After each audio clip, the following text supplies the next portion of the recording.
Merci de nous rejoindre ce matin. Certains m'ont dit que c'était très tôt, alors merci à ceux qui se sont déplacés, parce que c'était très tôt ce matin pour une table ronde sur le montage avec les monteurs. Donc je vous présente notre table ronde. Je vais commencer par la gauche, là-bas. Franck Lito, qui est monteur, et qui est notamment le monteur de Christian Philibert, qui est à ma gauche. Donc ce sera notre couple, notre duo de montage. Donc Christian Philibert, vous avez peut-être vu certains de ses films, Les 4 saisons d'Espigoule, Africa Yoli, Gaspard de Besse. Le documentaire. Voilà, le documentaire. Est-ce que j'ai eu du travail d'arabe? Voilà. C'est un habitué ici, il est déjà venu ici pour présenter des films. Oui. Je connais bien ce cinéma. Oui. Ok. Voilà. Et à ma droite, Rémi Dumas, qui est monteur, et Ève Le Cardonnel, qui est monteuse aussi, et qui a la particularité d'être la monteuse d'un film qui a été diffusé hier, que vous avez peut-être vu, qui s'appelle À la mer. Voilà. Donc, le montage, c'est un endroit particulier, en tout cas que moi j'affectionne particulièrement, parce que c'est vraiment deux énergies différentes. Il y a l'énergie du tournage, qui est une énergie, on va dire, plutôt lumineuse, on est plutôt sous la lumière. Il y a un endroit qui est l'endroit du collectif. Et puis le montage, c'est plutôt un endroit où on rentre dans la grotte. Et c'est plutôt un endroit de duo, de relationnel, presque de couple. Donc c'est pour ça que je suis content d'avoir Christian et Franck, et puis deux monteurs à côté pour parler de cette chose particulière qui est le montage et la relation entre le réalisateur et le monteur. Et je voudrais peut-être commencer cette table ronde en étant un peu l'avocat du diable, et en commençant par Christian. Je me suis posé la question en faisant cette table ronde, en la préparant. Pourquoi tu prends un monteur pour monter tes films? Parce que je sais que tu sais monter. Pourquoi tu vas choisir quelqu'un d'autre qui va prendre la charge du montage? Alors, c'est une bonne question. C'est vrai, déjà, le montage, c'est la partie que je préfère dans le processus de réalisation d'un film, parce que effectivement, c'est là où les choses se dessinent. Et puis, mon cinéma étant souvent largement improvisé, donc c'est vraiment à ce moment-là que le film apparaît vraiment. Et c'est la partie que j'aime le plus. J'écris en pensant au tournage, je tourne en pensant au montage, et j'ai toujours hâte de me retrouver. Voilà, de tout ce processus, c'est vraiment la partie où je me sens le mieux. L'avantage d'être à deux, c'est le recul. Le dernier long métrage que j'ai fait, je l'ai monté tout seul. C'était un documentaire, il n'est pas encore sorti d'ailleurs. Et j'avais pas les moyens d'engager Franck, il est trop cher. Donc on avait quasiment pas d'argent sur ce film. Et effectivement, du coup, j'ai mis beaucoup plus de temps pour le monter. Mais j'aime aussi ce travail solitaire du montage. Mais à deux, on gagne du temps, il y a un échange d'idées. Franck a monté deux longs métrages avec moi. Tu peux les citer? Oui, c'est Africa Yoli et le long métrage sur Massilia Sound System, sur le groupe provençal, marseillais, Massilia, enfin qui est même basé à La Ciotat. La production de Massilia est installée à quelques rues d'ici. Et donc voilà, c'est un monteur qui a survécu On va en reparler. Voilà, généralement, on m'a longtemps appelé tueur de monteurs. Parce qu'effectivement, on se retrouve avec une grosse masse de rush, et puis il faut chercher, et puis j'essaye toujours de tirer le meilleur parti de toute cette matière.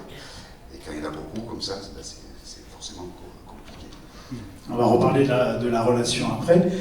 Si je m'adresse aux monteurs et monteuses, j'aimerais bien savoir ce que vous dites quand vous êtes dans une soirée que vous présentez et que vous dites ce que vous faites. Je serais curieux de savoir comment vous expliquez votre métier et ce que vous faites. Ève, peut-être on peut commencer par toi. Oui, moi je dis que je suis monteuse, donc je vais te prendre ta blague, Rémi. Donc souvent on me dit « Ah, menteuse !» Donc je dis oui, c'est vrai aussi, ça peut être vrai aussi, mais je dis surtout qu'en fait, pour abréger, je dis le cadreur tourne, on me donne la matière et moi je vais choisir les meilleurs passages pour raconter l'histoire qui a été écrite au scénario et pour rétablir l'ordre chronologique de ce qui a été écrit, quoi. Mais voilà, je ne m'étale pas, sauf si on me demande un peu plus. Mais voilà, après, c'est très difficile, je pense, de résumer ce que c'est le montage en une phrase, quoi. Enfin, c'est... voilà. Rémi, je sais pas. Merci, Rémi. Rémi alors moi, j'ai piqué ça dans un livre de cinéma, mais je ne sais plus lequel c'est. Mais en gros, j'explique que le montage, c'est comme s'il y avait un spectacle de marionnettes et que nous, on était là pour gommer les ficelles, pour qu'on ne voit plus les ficelles qui font bouger les marionnettes.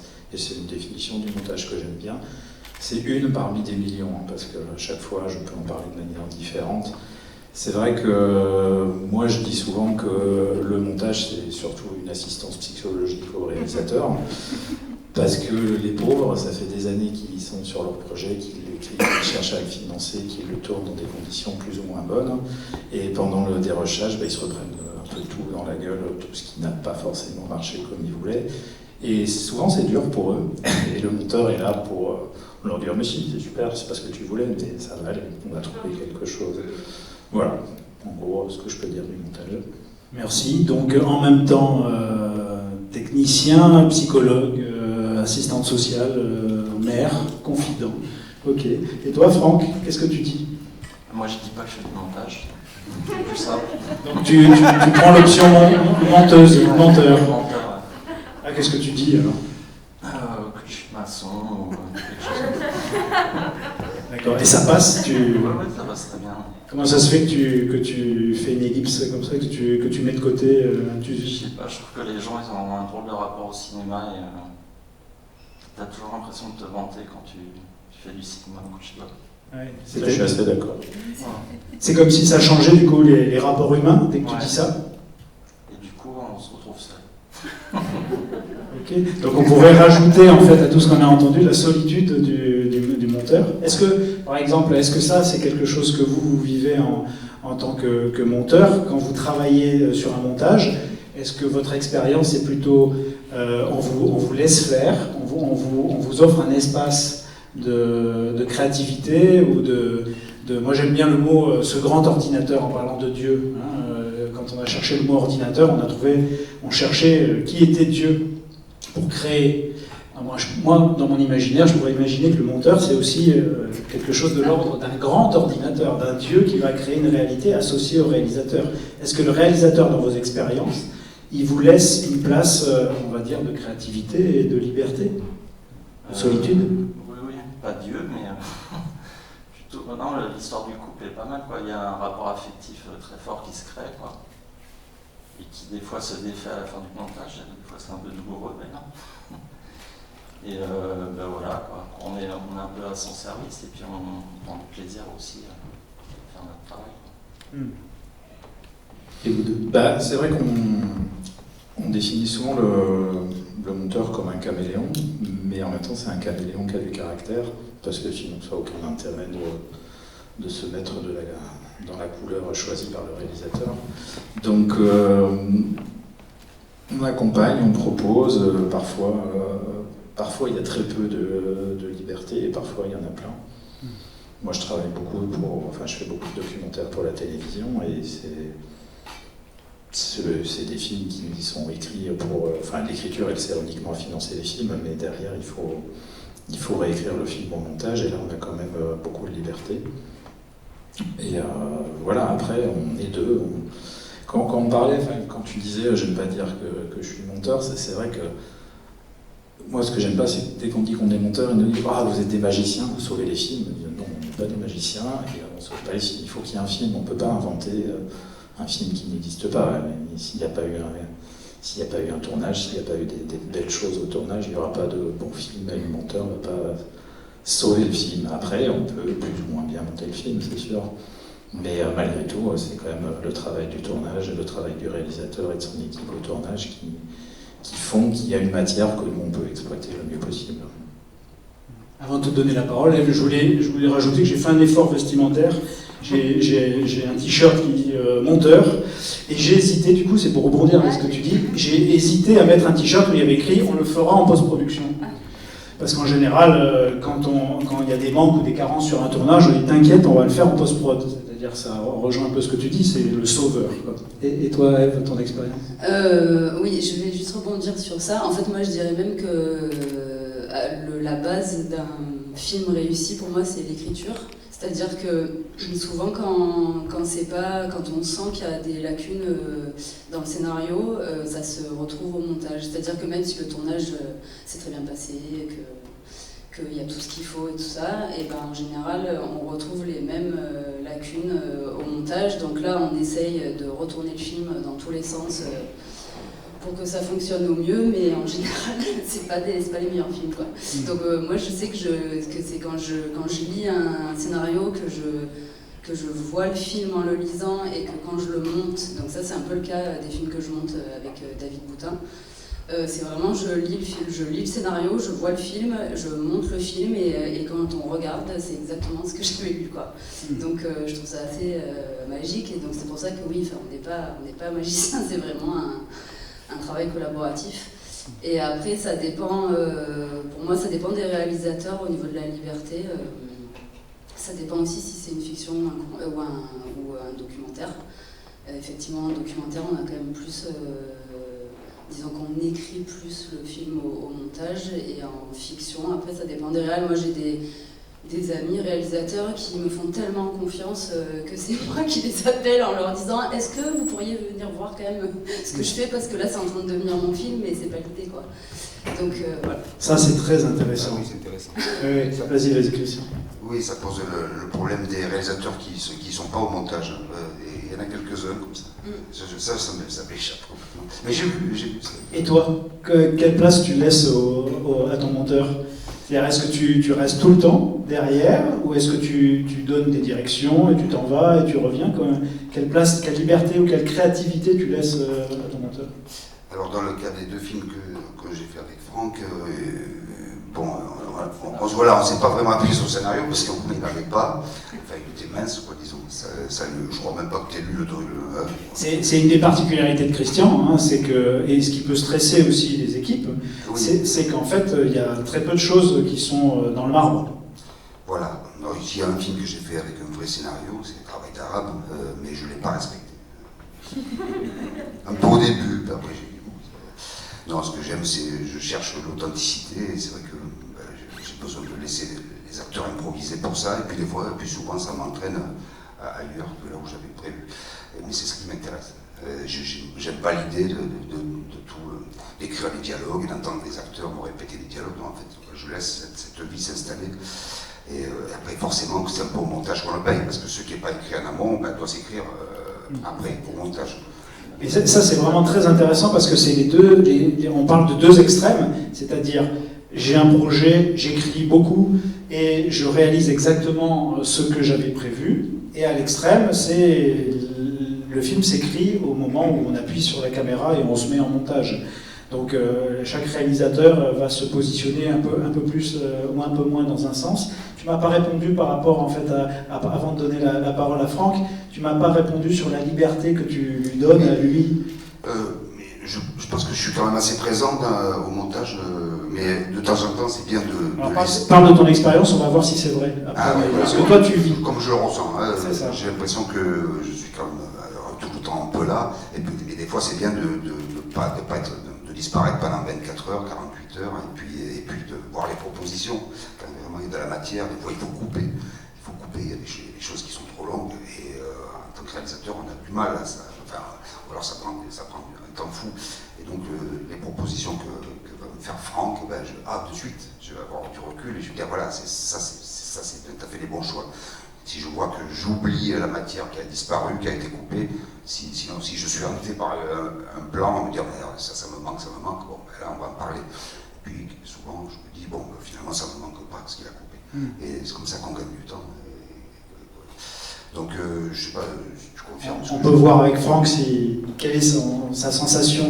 Ouais, non, c'est ça. Et puis Christian il dérush, donc c'est particulier. Donc il dérush avant toi, vous le faites ensemble. On va parler de votre protocole, si vous avez des méthodes ou des habitudes. Il fait le choix des prises, quoi. Donc déjà. C'est-à-dire tout seul. Ouais, il a une matière énorme, donc il la réduit beaucoup, quoi. Donc il fait un pré-montage avant de te donner les rushs. Parfois pré-monté, ou sinon à la filée, comme ça, quoi. Il ferait pas le montage tout seul dans son coin avant de te le filer. Non, ça peut arriver sur des séquences. Hein. Ouais. Mais, et après, moi, je fais une première mise en forme, et puis comme ça, quoi, un peu de manière spontanée, puis après, c'est un échange. Quoi. La séquence, elle évolue beaucoup dans le temps. Quoi. Et toi, comment tu te sens dans ton expérience, notamment avec Christian? Est-ce que déjà c'est très différent des autres expériences que tu avais avant? Comment tu pourrais parler de ce contraste entre ce que tu fais ailleurs et puis le travail que tu fais avec Christian en tant que monteur? Moi j'aime bien parce que le fait qu'il n'y ait pas de scénario, ça laisse aussi une liberté qui est intéressante, je trouve. Et puis il a une réputation un peu difficile, mais moi j'en ai eu des pires. Quoi, donc, On ne dira pas de nom. Alors Pierre, tu peux nous donner des exemples, parce que Eve, elle m'a raconté aussi en off des choses. Je vais vous demander à Rémi aussi de nous raconter un peu les relations les pires ou les expériences difficiles. Non, mais des gens qui sont dans la douleur tout le temps, et ça devient très pénible. Quoi. On rejoint la partie psychologique, c'est-à-dire ça, la violence, elle retombe sur vous, c'est-à-dire la douleur. Ouais, puis parfois c'est moi qui renvoie de la violence aussi, hein, parce que si vraiment ils vont trop loin. Ouais. Mais c'est pas ce que tu vis avec Christian. Non, pas du tout. Tout se passe très bien. Parce que tu sais, moi, tout à l'heure tu l'as dit, tiens, tu as parlé de tueur de monteur. Moi ça m'intéresse. Pourquoi on dit que tu es un tueur de monteur? Non, bon, enfin c'est très exagéré. Je suis pas d'accord avec ça. ça. C'est pas ce qu'on m'a dit. Non, mais ce qui se passe, c'est que les 2 premiers longs métrages que j'ai faits, c'est vrai que le deuxième pour moi, mais le premier, les 400 de Spigoulet, a été une énorme souffrance au montage. Avec le monteur, au bout d'un moment, on s'entendait plus et ça a dégénéré.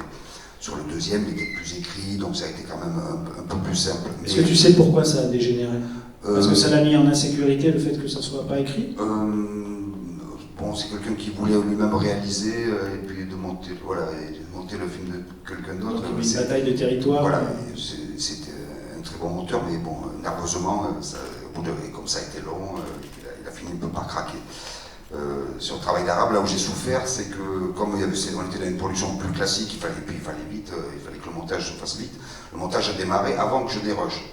Et c'est-à-dire que le monteur avait vraiment un temps d'avance, et moi j'étais obligé de dérocher par-dessus, et je lui faisais tout changer en permanence. Même les choix de ses plans, je n'étais pas d'accord, je lui faisais tout changer. Donc et ça a été imposé par la production, c'est ça? Non, on a démarré le montage à la fin du tournage, donc je n'avais pas encore eu le temps de plonger dans la matière. Mais par contre, ça m'a servi, et justement à partir des 2 films d'Africa Yoli qu'on a monté ensemble, là j'ai trouvé ma méthode de travail. C'est-à-dire je commence par m'isoler tout seul avec la matière, je resserre, je fais des choix, je fais un ours, en fait, qui peut faire 4-5 heures, hein, mais quelque part le film est là-dedans, il s'est resserré, il s'est bâti. C'est resserré à combien en durée, par exemple? Ça peut être, pour les ours, il peut faire, je sais pas, quand tu es arrivé, 5 heures, quelque chose comme ça, 4 heures. Massilia, Africa Yoli, tu avais déjà bien réduit. Ouais, donc Africa Yoli, c'est 1h30, il fait combien? 1h30 au final? Au final, oui. Et toi, tu as donné 5 heures. L'avantage, bon, ça peut être 3, ça peut être 8, mais pas 8, mais... L'avantage, c'est que en faisant ça, j'ai passé 2 mois tout seul avec la matière, je la connais parfaitement. Et du coup, j'arrive à avoir toujours un temps d'avance sur le montage. Quoi, tu vois, finalement, à 2, on gagne du temps. Il y a les passages où je sais que j'arrive pas à trouver la solution, donc c'est lui qui va m'aider à la trouver, etc. Donc, j'ai appliqué cette méthode à peu près de passer 2 mois dessus tout seul avant que le monteur intervienne. Alors bon, après c'est un peu déroutant, des fois peut-être que tu aurais préféré avoir... Après il retourne à la matière, il va chercher des choses que j'ai pu mettre de côté. Et du coup, Franck, de ton côté, toi est-ce que tu dérushes aussi de ton côté complètement pendant que lui il fait ce travail-là? Comment toi tu te mets en parallèle? J'arrive après. T'arrives après? Une fois qu'il m'a donné la matière. Donc toi, est-ce que tu vois la totalité des rushs? Moi je préfère dérusher tout, hein, parce que c'est là qu'il y a les idées, etc. Mais après, un long métrage, c'est tellement fatigant que le travail que fait Christian, c'est aussi de la santé de gagner pour aller jusqu'au bout. Okay, excuse-moi Christian, je t'ai coupé. Et après, pour moi, le choix des prix, c'est vraiment le domaine du réalisateur. Moi, j'aime autant que ce soit lui qui choisisse. Et après, si vraiment je trouve ça pas bien, je vais chercher ce qu'il y a d'autre. Mais ça réduit le champ des possibles, et pour moi, c'est important. Parce que si on part dans tous les sens, après, c'est trop compliqué. Et voilà, vraiment, il m'a fallu donc 2 longs métrages pour, à partir du 3e, arriver à trouver la méthode qui me correspondait, voilà, et que je pense que je vais réutiliser. Bon, le dernier, c'était un peu particulier, et puis avec le confinement, on n'avait pas d'argent du tout. C'est un film, le dernier long métrage, je vous dis qui sortira, que c'est un documentaire qui sortira qu'à l'automne. Comment il s'appelle? Il s'appelle Germain Nouveau, le poète illuminé. Germain Nouveau, qui est un poète barois, contemporain de Rimbaud. Voilà, c'est un poète qui est tombé dans l'oubli, alors que c'est un des plus grands poètes français de sa génération. Les surréalistes l'avaient même mis au même niveau que Rimbaud, mais lui, il est passé à la trappe. Et tandis que Rimbaud a fait l'objet d'un mythe. Et aujourd'hui, on est en train de se rendre compte que, mais ça c'est assez récent, que ce Germain Nouveau est sans doute l'auteur d'une large partie des illuminations de Rimbaud. Et comment tu le montes, ça? Comment Tu le montes avec Franck? Alors non, c'est un film très particulier que j'avais commencé, le tournage s'est étalé sur 25 ans. Et donc j'avais commencé, avant Espigoule, j'avais commencé à tourner ce film. Et puis donc j'ai pu au fil des décennies, j'ai accumulé de la matière. Et puis il est venu un moment où j'avais aucun budget parce que personne ne voulait me suivre. Un film sur un poète maudit, même France 3 Marseille m'a dit non, ça ne nous intéresse pas, personne n'est intéressé. Il faut chercher un peu, voilà, je cherche un peu les coups, quelque chose c'est un acte presque désespéré quoi, de faire un film comme ça. Mais c'était, moi le cinéma c'est existentiel pour moi, je ne cherche pas à rentrer dans les canaux de la télé, je fais ce que j'ai envie de faire. Donc là, ça s'est étalé sur longtemps, on n'avait pas d'argent du tout. Et puis j'ai vu arriver le centenaire de la mort de Germain Nouveau, qui est mort en 1920, donc en 2020, c'était donc en 2018-19, je ne sais plus exactement, j'ai senti le besoin de réunir toute cette matière et de mettre donc j'ai terminé le tournage en 2019, puis après 2020, on s'est retrouvés tous confinés, donc ça tombait bien, j'avais ma matière, je venais de terminer le tournage, et je me suis mis à monter tout seul, ça m'a occupé pendant les 2 mois du premier confinement. C'est compliqué, hein, je reconnais, parce qu'on n'a pas de recul. Je montrais le film un peu à des amis, à des gens qui ont participé, à des intervenants. Je leur montrais régulièrement des versions parce qu'il faut avoir des retours. Parce que là, tu n'as pas du coup de duo. Voilà, exactement. Donc ça c'est la première fois, j'avais déjà monté des courts-métrages seul, mais des documentaires aussi, mais de 52 minutes, mais un long-métrage où je ne l'avais jamais fait, quoi. Et est-ce que tu vois ce qui te manque, ou tu sens le contraste entre les films que tu montes en solitaire dans ta grotte et puis quand tu vas avec Franck par exemple? Il n'y a que le regard extérieur ou il y a la partie, je sais pas, créativité ou la partie métier Je sais pas, c'est forcément plus long, quoi, parce que on n'a pas quelqu'un qui nous fait des propositions, qui nous fait gagner du temps, donc tu vois que ça prend beaucoup plus de temps. Oui, je suis là pour faire les choix, parce que on se retrouve avec une matière, là c'est encore des dizaines et des dizaines d'heures de rush. Combien en tout, tu sais à peu près combien? Moins que sur Massilia, je crois que Massilia c'est le film où on en avait le plus avec les archives, en plus je crois qu'on avait 100 heures de rush. D'accord, pour un 52 minutes? Non, un film d'1h40. 1h40. Une centaine d'heures de rush. Alors là c'est compliqué parce que moi une trentaine d'heures, comme sur Espigoule, j'arrive à la mémoriser. À partir de 50, comme Africa Youli, je commence à avoir du mal à tout assimiler. Et puis alors 100, c'est plus possible. J'y arrive pas. Donc, ça valait le coup d'être à deux. Germain Nouveau, j'avais quand même un peu moins de matière. Et puis, il faut tirer le meilleur parti de tout ça. C'est ça qui prend du temps. Et donc, je veux essayer plein de choses. Et puis j'ai une passion pour le raccord, moi, je dois avouer. Le raccord, ça se joue à une image. J'irai voir chez Franck pourquoi il sourit quand tu dis ça après. C'est le seul côté pénible de Christian. Alors vas-y, attends, on fait une petite pause pour savoir, il se passe quelque chose sur le raccord. Non, mais chaque réalisateur a une obsession, et ça, Christian, c'est le raccord, quoi, et c'est le rythme aussi. Oui, le rythme, je trouve ça plus justifié. Et tu peux me dire, par exemple, nous donner un exemple, en fait, de ce qui peut... parce que quand tu dis ça, je pourrais imaginer que c'est à partir de ce moment-là que commence l'enfer. Quand on parle du raccord. Je m'adresse à ton monteur, respire. Non, mais c'est des trucs qui, comme moi, c'est pas mon obsession, que j'ai un peu du mal à comprendre, d'essayer toutes les images une par une pour voir laquelle Et la meilleure. Et la meilleure. Et ça peut durer des heures en fait, c'est ça que tu dis, c'est que... Sur un raccord particulier, ça peut être très long. Heureusement, c'est pas sur tous les raccords du film. Oui, ça fait beaucoup de raccords dans un film. Et des fois, il y a un raccord qui ne marche jamais, quoi. Ouais. Donc c'est un endroit où vous devez tous les deux abandonner. Toi, Christian, tu dois accepter d'abandonner le raccord. Il y a le moins pire. Et frustrant. Voilà. Hmm. C'est ça, le moins pire. Ouais. Tu voulais terminer. J'aurais bien parlé du raccord, Ouais. si je peux. Non, vas-y.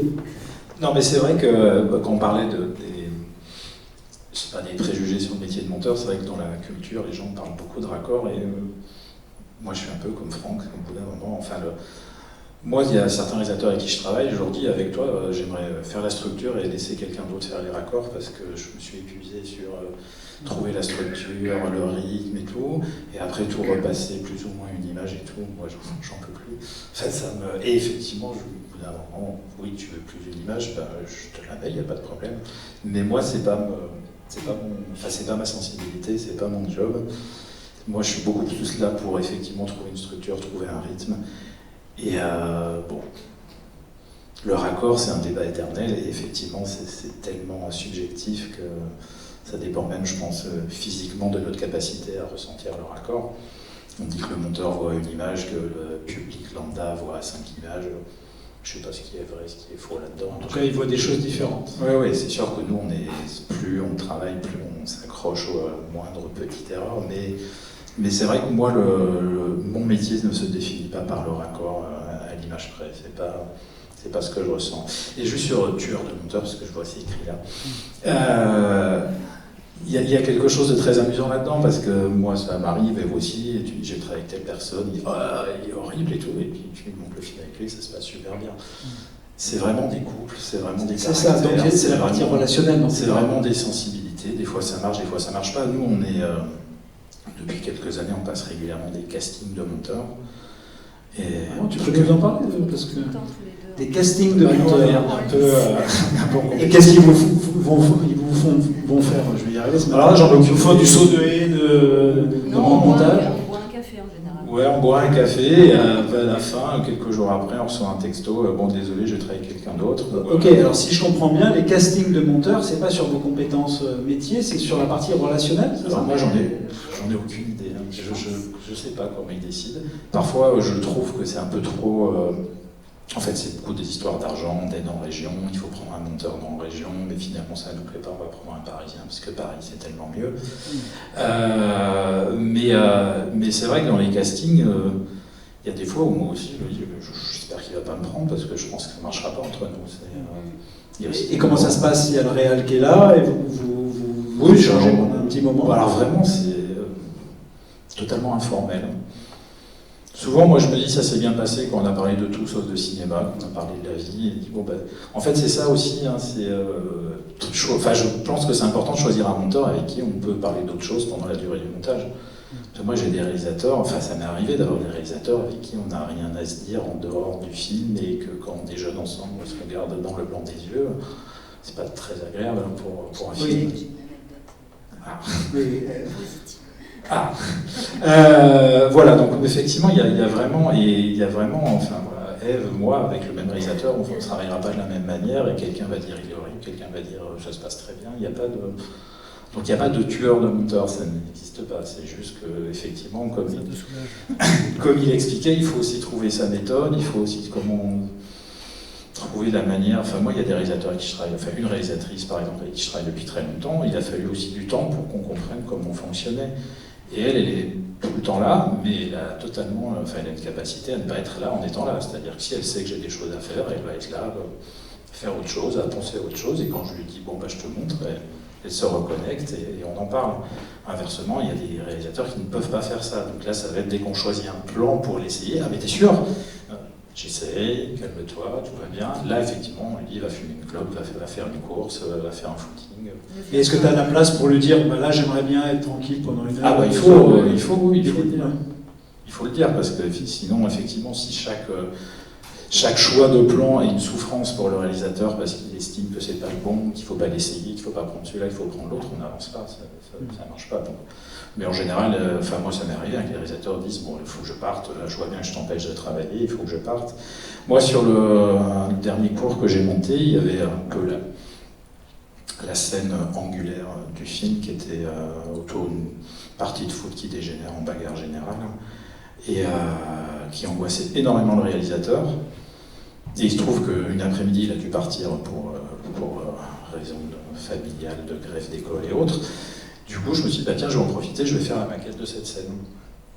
Et il est venu le lendemain, il a vu qu'en gros, ça allait marcher. Il me dit, mais je suis tellement content que tu l'aies montée sans moi, j'aurais jamais pu... Elle m'angoissait tellement que j'aurais jamais pu la monter avec toi. Donc voilà. Donc il y a besoin d'air. Hein, il y a besoin d'air, il y a besoin d'énormément d'air. C'est pour ça que c'est bien quand les réalisateurs fument, parce qu'on peut les envoyer fumer dehors. C'est une très bonne chose. Ève, tu voulais rajouter une... Du coup, en fait, il y a pas mal de choses depuis tout à l'heure. Juste pour rebondir sur ça, moi, ça m'est déjà arrivé.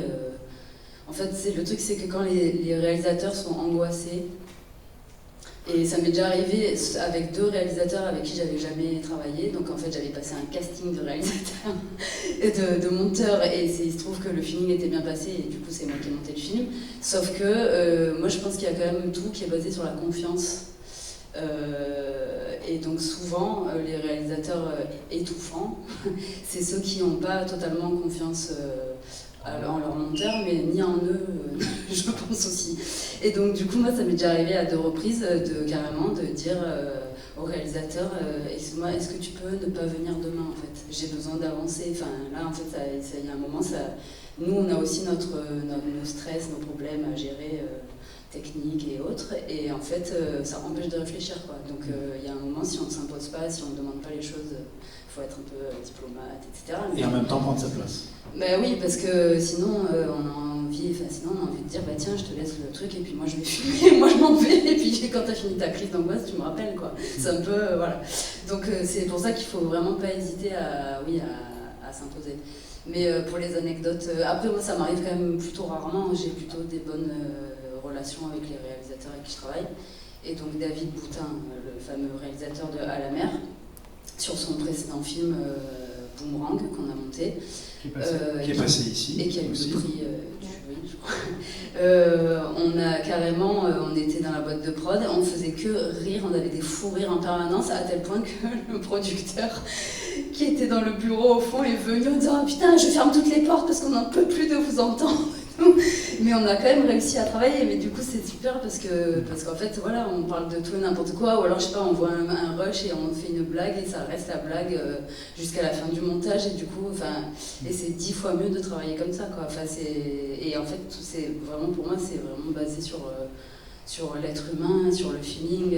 En général, quand ça se passe bien, ça devient des amis, je sais pas, mais voilà, David, moi, on se connaissait pas du tout quand on a commencé à travailler ensemble. On a commencé sur Je suis un migrant, donc c'était pour le Nikon Film Festival. Il avait un monteur qu'il a lâché au dernier moment, et une amie commune nous a présenté. On ne s'était même pas parlé qu'il y avait déjà la connexion, c'est rare quand même, mais voilà. Et donc à partir de là, oui voilà. Et à partir de là, je suis devenue sa monteuse. Et quand on regarde, finalement, tous les réalisateurs ont leur monteur, sauf quand ils sont pas dispo. Mais c'est vraiment, il y a une fidélité. Oui, c'est ça. On pourrait imaginer, Christian, tu le disais tout à l'heure, en fait, que tu as trouvé ta méthode de travail avec Franck. On pourrait imaginer qu'en fait, on grandit en fabriquant des duos ou des collectifs, et qu'on grandit ensemble, et que du coup après on travaille ensemble, ça devient une espèce de famille de travail. Est-ce que vous avez, tu parles de David pour toi, est-ce que Rémi, toi par exemple, il y a des réalisateurs avec qui en fait ça fonctionne comme un tandem, et quel que soit le thème, en fait tu continues en fait ce tandem, c'est-à-dire c'est la relation qui est au cœur? Oui, bien sûr, déjà comme on disait tout à l'heure, c'est un gain de temps énorme. Quand il y a un binôme, quand on se connaît, c'est pareil, on arrive le premier jour, on se met au travail tout de suite, on sait déjà où on va, et c'est un gain de temps énorme. Après, il y a toujours Enfin, moi, les réalisateurs avec qui je travaille régulièrement, il y a toujours un moment où on fait une pause aussi et ça fait du bien. Ouais. Ça permet de voir effectivement qu'en vrai ça marche et que quand c'est quelqu'un d'autre ça marche moins bien. Ça fait du bien à l'ego. On parle toujours d'air, hein, respirer, pouvoir respirer. Mais c'est vrai que c'est bien de faire une pause et parfois sur certains sujets peut-être que d'autres monteurs sont plus adaptés. Mais après c'est surtout des questions, souvent c'est surtout des questions de diffuseurs ou de chaînes de télé qui cherchent à imposer quelqu'un. Donc de temps en temps, c'est bien de leur laisser un peu ce petit pouvoir. Et parfois, ça leur montre que ça se passe pas si bien que ça. Donc on avait peut-être raison, mais ils avaient tort. Mais c'est très confortable. Et puis, vraiment, quand je vais travailler avec un réalisateur avec qui j'ai l'habitude de travailler, c'est vraiment facile, quoi. On arrive le premier jour, il n'y a pas d'angoisse, pas de questions sur ce qu'on va faire, quoi. Ça va tout seul. Ouais, et ce que j'entends, c'est important, notamment pour ceux qui nous écoutent, c'est d'entendre en fait que le métier de monteur, là on est en train de parler de contingences ou de contraintes de la production qui nous échappent, on est en train de parler de la maturité, de notre capacité relationnelle à rentrer en contact, à échanger, à prendre notre place, à avoir un espace de créativité propre. Et à pouvoir faire un bébé à deux qui est une co-création et pas des rapports de domination Ouais. Oui, parce qu'il peut se produire qu'un monteur, comme un producteur ou un acteur, veuille prendre le pouvoir sur le film. Toi, t'as vécu ça? Oui, pas Franck. Non, justement, on n'a pas tous les deux, ce qui est formidable, on n'a pas de problème d'ego. Enfin, je crois pas. On peut se dire ce qu'on veut, on ne se vexe pas. Peut-être juste aux projections à la fin. La projection à la fin. Je suis un peu chiant. Si je sens pas assez de reconnaissance. Une fois, je ne l'ai pas fait monter sur scène, il s'est vexé. Oui. Mais ça, c'est le regard. C'est dans le film d'Antonioni où la personne qui est profession reporter, où la personne qui est interviewée tourne la caméra vers Jack Nicholson, qui est le réalisateur. Donc on peut imaginer que c'est un métier aussi où on cherche... C'est dur pour le monteur quand le film se termine, c'est vrai que c'est dur. C'est parce que le film vit sa vie, et puis nous on retombe dans l'oubli. Et c'est vrai qu'on a vécu en général une période intense avec le réalisateur, et on parle beaucoup de la solitude. Bon, c'est une solitude à deux, mais c'est vrai que pendant la période de montage, il y a le monteur et le réalisateur. Bon, parfois il y a un assistant, malheureusement très rarement. La production, souvent ils sont aux abonnés absents jusqu'aux premières projections.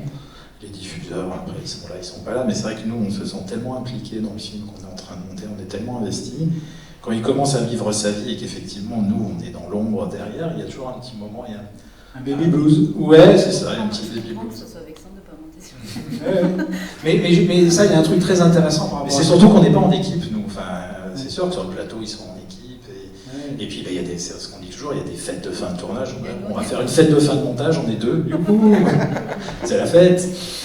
Et du coup, une réalisatrice avec qui je travaille est très, très attachée à ça. Donc, chaque fin de montage, on fait une fête de fin de montage. Elle m'invite au restaurant, très bon restaurant en général. Et on a mis ça en place il y a quelques années. Et elle y est très attachée parce qu'il y a toujours des fêtes pour les autres, mais pour les monteurs, il n'y a jamais rien, quoi. Donc c'est un moment aussi où on dit on est content d'avoir travaillé ensemble, on a fini le film ensemble. C'est aussi un bon moment. Donc on fait des fêtes de fin de montage à deux. Ouais, c'est important de ritualiser justement ce moment-là où on va quitter. Est-ce que vous faites vous ritualisez la fin du montage? On parlait de reconnaissance, on parlait de fin de coopération. Qu'est-ce qui se passe à la fin du montage? Vous dites au revoir et puis tu laisses Franck tout seul dans sa salle de montage. À vrai dire, on parlait de ces questions de raccord. Voilà, Franck il reconnaît lui-même que c'est pas forcément. Il est moins pinailleur que moi, peut-être sur ces questions-là. Donc en fait, moi le montage, c'est-à-dire depuis Africaïoli aussi, le film de la fin ensemble, je produis les films. Du coup, j'ai quand même une liberté. Et je continue au-delà du travail de Franck, à changer un petit raccord par-ci, jusqu'au bout. Et puis le fait d'être producteur, ça me permet, si j'ai envie de revenir sur la copie une fois de plus. Avant, je n'arrivais pas. Avant, on me disait, c'est terminé, tu ne peux plus. Et puis, j'ajoute autre chose que je trouve intéressant, c'est par rapport à ces angoisses.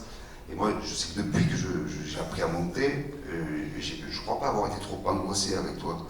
Non, parce que d'abord j'étais en confiance, et puis parce que là, ce qui va le plus angoisser sur les premiers montages, c'est de ne pas oser dire au monteur essaye ça, puis on change, au bout d'un moment, je vois bien qu'il commence à craquer, et je n'ose plus continuer à chercher. Or, là, c'était différent. Moi, la nuit, je me rappelle des fois que Franck allait se coucher, et moi, je vérifiais ce que j'allais lui proposer le lendemain. Je le vérifie, comme ça, je ne l'emmerde pas, sur des raccords, sur des choses comme ça. Alors, ça c'est très important. Ève, elle m'a raconté une histoire là-dessus, c'est pour ça que je voudrais rebondir là-dessus. C'est super que tu parles de ça. C'est parce que le travail qu'a fait Franck, par exemple, dans la journée, tu parlais de producteur, tu as une place en plus, et tu parlais en fait de travailler ce que lui, il a travaillé dans la journée, de continuer la nuit. Quelle est la place, en fait, on va dire, je ne vais pas dire de droit d'auteur, quoi, mais de capacité du monteur à revendiquer le montage? Si le montage, est-ce que vous vous sentez dépossédé? Est-ce que vous vous sentez non respecté? Je voudrais qu'on partage autour de ça. Est-ce que des fois c'est fait de manière, parce que je pourrais imaginer que c'est fait de manière écologique avec Franck, c'est une espèce d'accord tacite entre vous? Oui, et puis je ne touche pas son montage. Oui, okay. Je crois qu'il n'y a aucun monteur qui a des droits d'auteur. Je suis d'accord, mais je parle de quelque chose de non précisé qui est présent dans le champ et qui a un non-dit et qui en fait est là, quoi. Mais c'est vrai que les scénaristes ils se révoltent un peu en ce moment-là. Les monteurs, peut-être, ils pourraient un peu se révolter. Mais toi, parle-nous, après on va voir Ève, elle va nous parler de son expérience, et Rémi aussi, mais toi, ton expérience en tant que je suis là, je prends ma place, et puis est-ce que je suis respecté en fait par le réal, par la prod, par quelqu'un peut-être qui pourrait prendre la main derrière et qui pourrait faire le final cut, quoi, et qui me respecterait pas? Personnellement, pour moi, il n'y a que le film qui compte, quoi. Que l'idée vienne d'un tel ou un tel, ça n'a pas d'importance. Et si je trouve ça bien ce qu'a fait Christian pendant la nuit, ça me va très bien. Ok. J'ai pas de problème d'ego par rapport au fait que ça soit moi ou lui. Ouais. Moi, je pensais notamment à quelque chose qui serait dans le non-dit, c'est-à-dire ce que j'ai vécu. Tu peux nous parler un peu Parce qu'en fait, moi, ça? c'est comme Franck, j'ai aucun problème.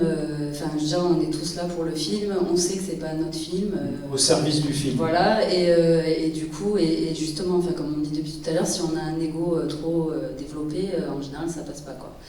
Que ça soit le réal ou, enfin, c'est un peu un combat de coq, ça se transforme en combat de coq et c'est pas intéressant du coup. Donc, il faut savoir rester à sa place et moi j'ai aucun souci avec ça, mais quand il y a de la communication, quand les gens disent les choses, etc. Quand il y a de la relation en fait. Voilà, en gros j'ai monté un court métrage avec un réal que je connaissais pas, mais avec qui donc le casting s'était bien passé, le déjeuner s'était bien passé. Tu avais été casté? En fait non, il m'avait appelé parce que il avait entendu parler de moi, etc. On a déjeuné ensemble, c'était bien, enfin voilà, et donc j'ai monté son film, et en fait il y a aussi les conditions de montage, c'est qu'en fait j'ai monté son film chez lui, parce que c'était une prod parisienne et que c'était pendant le confinement, et du coup, enfin bref, c'était plus pratique a priori.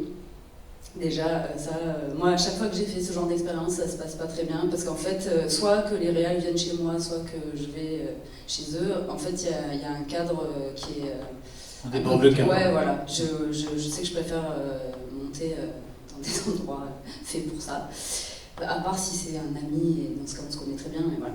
Mais tout ça pour dire que, voilà, donc j'ai monté le film, je sentais que lui était très angoissé, c'était assez compliqué, j'avais la pression, c'est la première fois que je travaillais avec cette boîte de prod, j'avais jamais rencontré les producteurs, on les voyait en visio, sur Zoom, enfin, il y avait un temps normal, quoi, et en fait surtout on n'arrivait pas à trouver le film, quoi. Et ça s'est débloqué le matin du dernier jour. Et je l'ai senti, je lui ai dit c'est bon là, il est là, il m'a dit ah mais tu m'as déjà dit ça hier, j'ai dit oui mais tu vas voir, je t'assure que là c'est bon. Et en fait, les producteurs on leur a envoyé, ils ont dit c'est bon, donc soulagement, moi il me restait la demi-journée pour fignoler, pour faire les exports. Juste, j'explique pour la salle, quand Ève dit je l'ai trouvé le film, c'est que des fois on monte le film, on ne voit pas où il va, et puis à un moment, il émerge. C'est-à-dire qu'en fait, il y a une évidence, quoi. Il y a une évidence.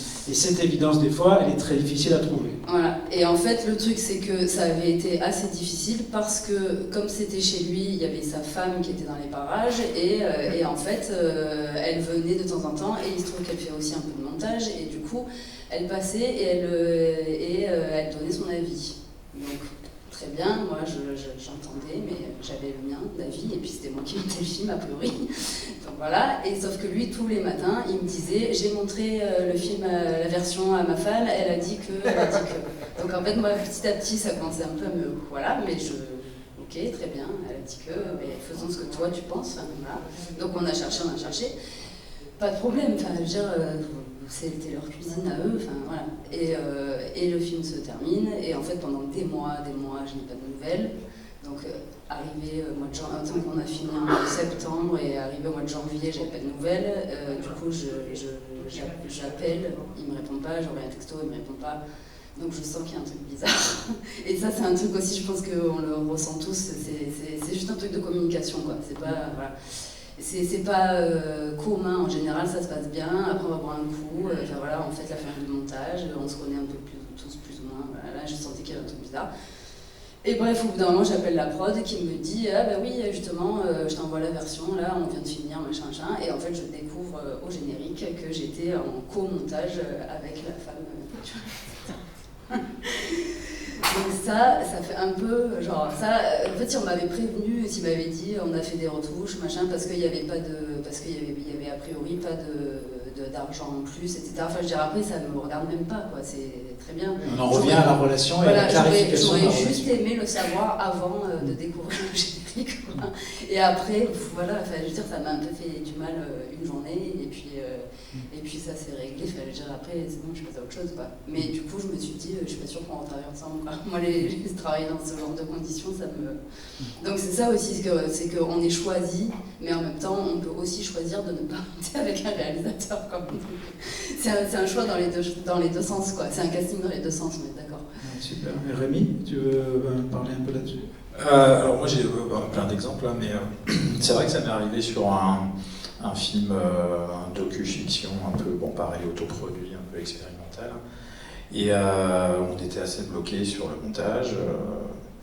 Le réalisateur se mettait en scène dans son film. Le réalisateur est un ami, on se connaît depuis longtemps.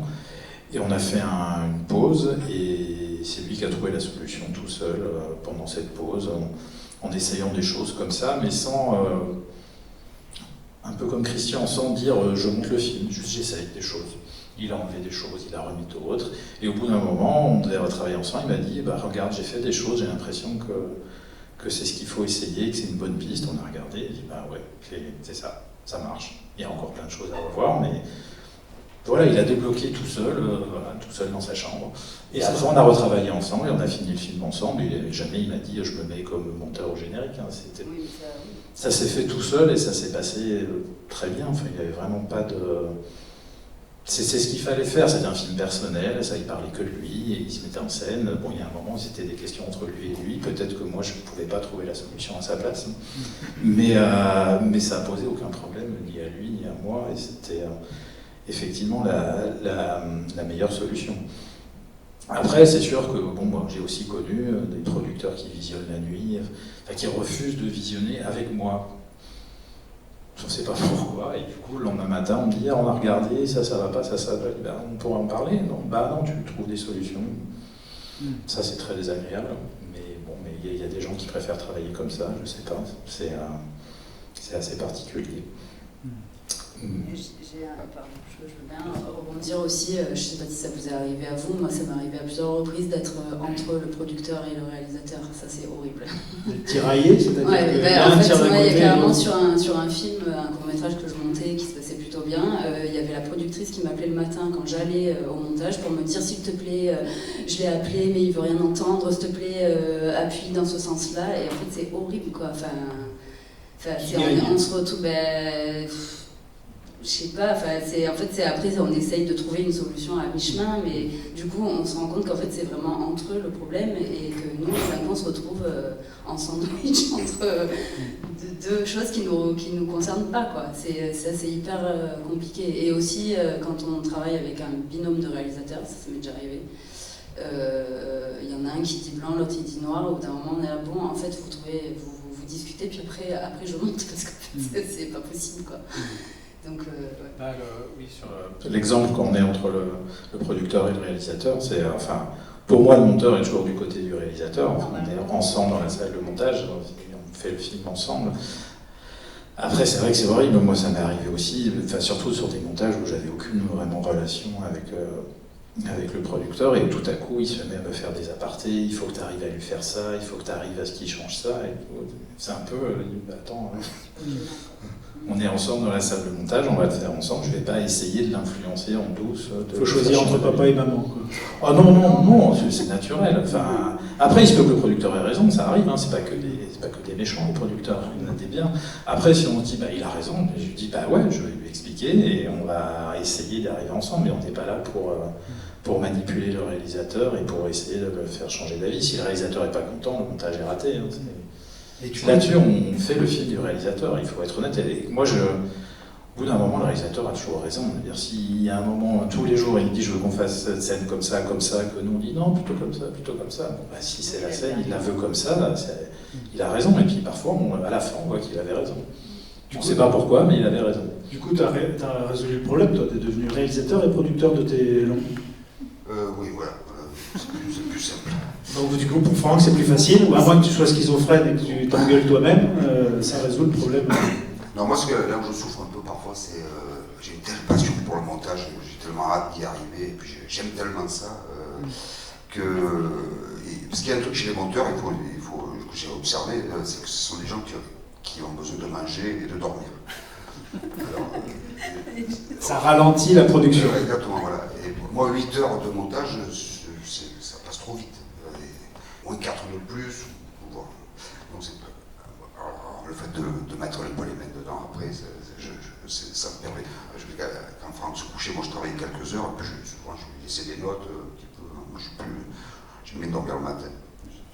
Et après il essayait un peu mes propositions. Mais bon, je déconne, mais je sais bien qu'il faut se nourrir. Et comment toi tu as appris, parce qu'un réalisateur-monteur, je ne sais pas si c'est si fréquent, hein, quelqu'un qui fait des pré-montages et des ours, mais j'aimerais bien savoir comment toi tu as appris à monter en regardant les monteurs. Alors techniquement ou artistiquement? Les deux. Parce que... Là on n'a pas trop parlé de technique, parce que pour moi c'est quelque chose d'annexe. On est plutôt sur le métier que sur le pouce-bouton. Mais comment pousser les boutons, c'est une chose, et puis la fibre, le métier, la respiration, le rythme, tout ça, comment tu... Alors techniquement, moi j'ai appris en observant les autres. Je connais qu'un logiciel, c'est la Tu n'as pas fait d'école de cinéma, ce que je veux dire. Non, je n'ai pas fait d'école, ni aucun stage de rien. C'est pour les étudiants qui sont dans la salle. Je suis totalement autodidacte. Et donc en observant, c'est pour ça que souvent je ne connais pas les raccourcis, je fais à ma manière, mais enfin j'arrive quand même à avancer, à aboutir, à trouver. Et après, ce qui m'intéresse, c'est aussi de trouver le rythme interne. Ça me passionne. Ça, tu t'es inspiré des monteurs avec qui tu as travaillé, comme un maçon, tu regardes comment ils... J'ai une telle passion pour ça. Qu'est-ce qui t'attire alors? Quelle est la sensation qui t'intéresse? Le montage pour toi, c'est quoi? C'est tellement fascinant, le montage, on prend 2 plans, on les colle, et puis d'un coup, il se passe quelque chose d'autre, et puis on en met un troisième, ça raconte encore autre chose, on les inverse, c'est encore une autre possibilité. On lève 2-3 images, hop, c'est encore... Donc on en revient à ce grand ordinateur des choses, de ce monde. On est un peu à la place du créateur, c'est-à-dire on va créer des vies. Je ne sais pas si vous connaissez cette phrase, je voulais commencer par ça, puis je l'ai zappé, mais moi ce qui m'a toujours passionné, c'est les phrases de Godard, notamment, qui disaient le tournage, c'est l'acceptation du deuil, et le montage, c'est la résurrection. Donc il y a quelque chose qui est l'ordre de la création d'une réalité à ce moment-là. On crée du vivant. Ouais, je ne sais pas quoi en faire. Bon, Godard, il est violent. Tout ce qu'il dit, c'est toujours violent. Mais juste sur cette phrase-là, en tout cas, moi, ça... Oui, ce qu'on peut dire, c'est que en fait, ça fait des mois, voire des années que le réalisateur pense à ce film, qu'il l'a écrit, qu'il l'a tourné, qu'il a réfléchi, qu'il a dormi avec, etc. Et qu'en fait, c'est juste que c'est un peu l'accouchement, le montage, quoi. C'est que c'est à ce moment-là que d'un coup, ça se concrétise sous ses yeux. Donc je pense que c'est peut-être ça que tu veux dire, mais après... on n'est pas non plus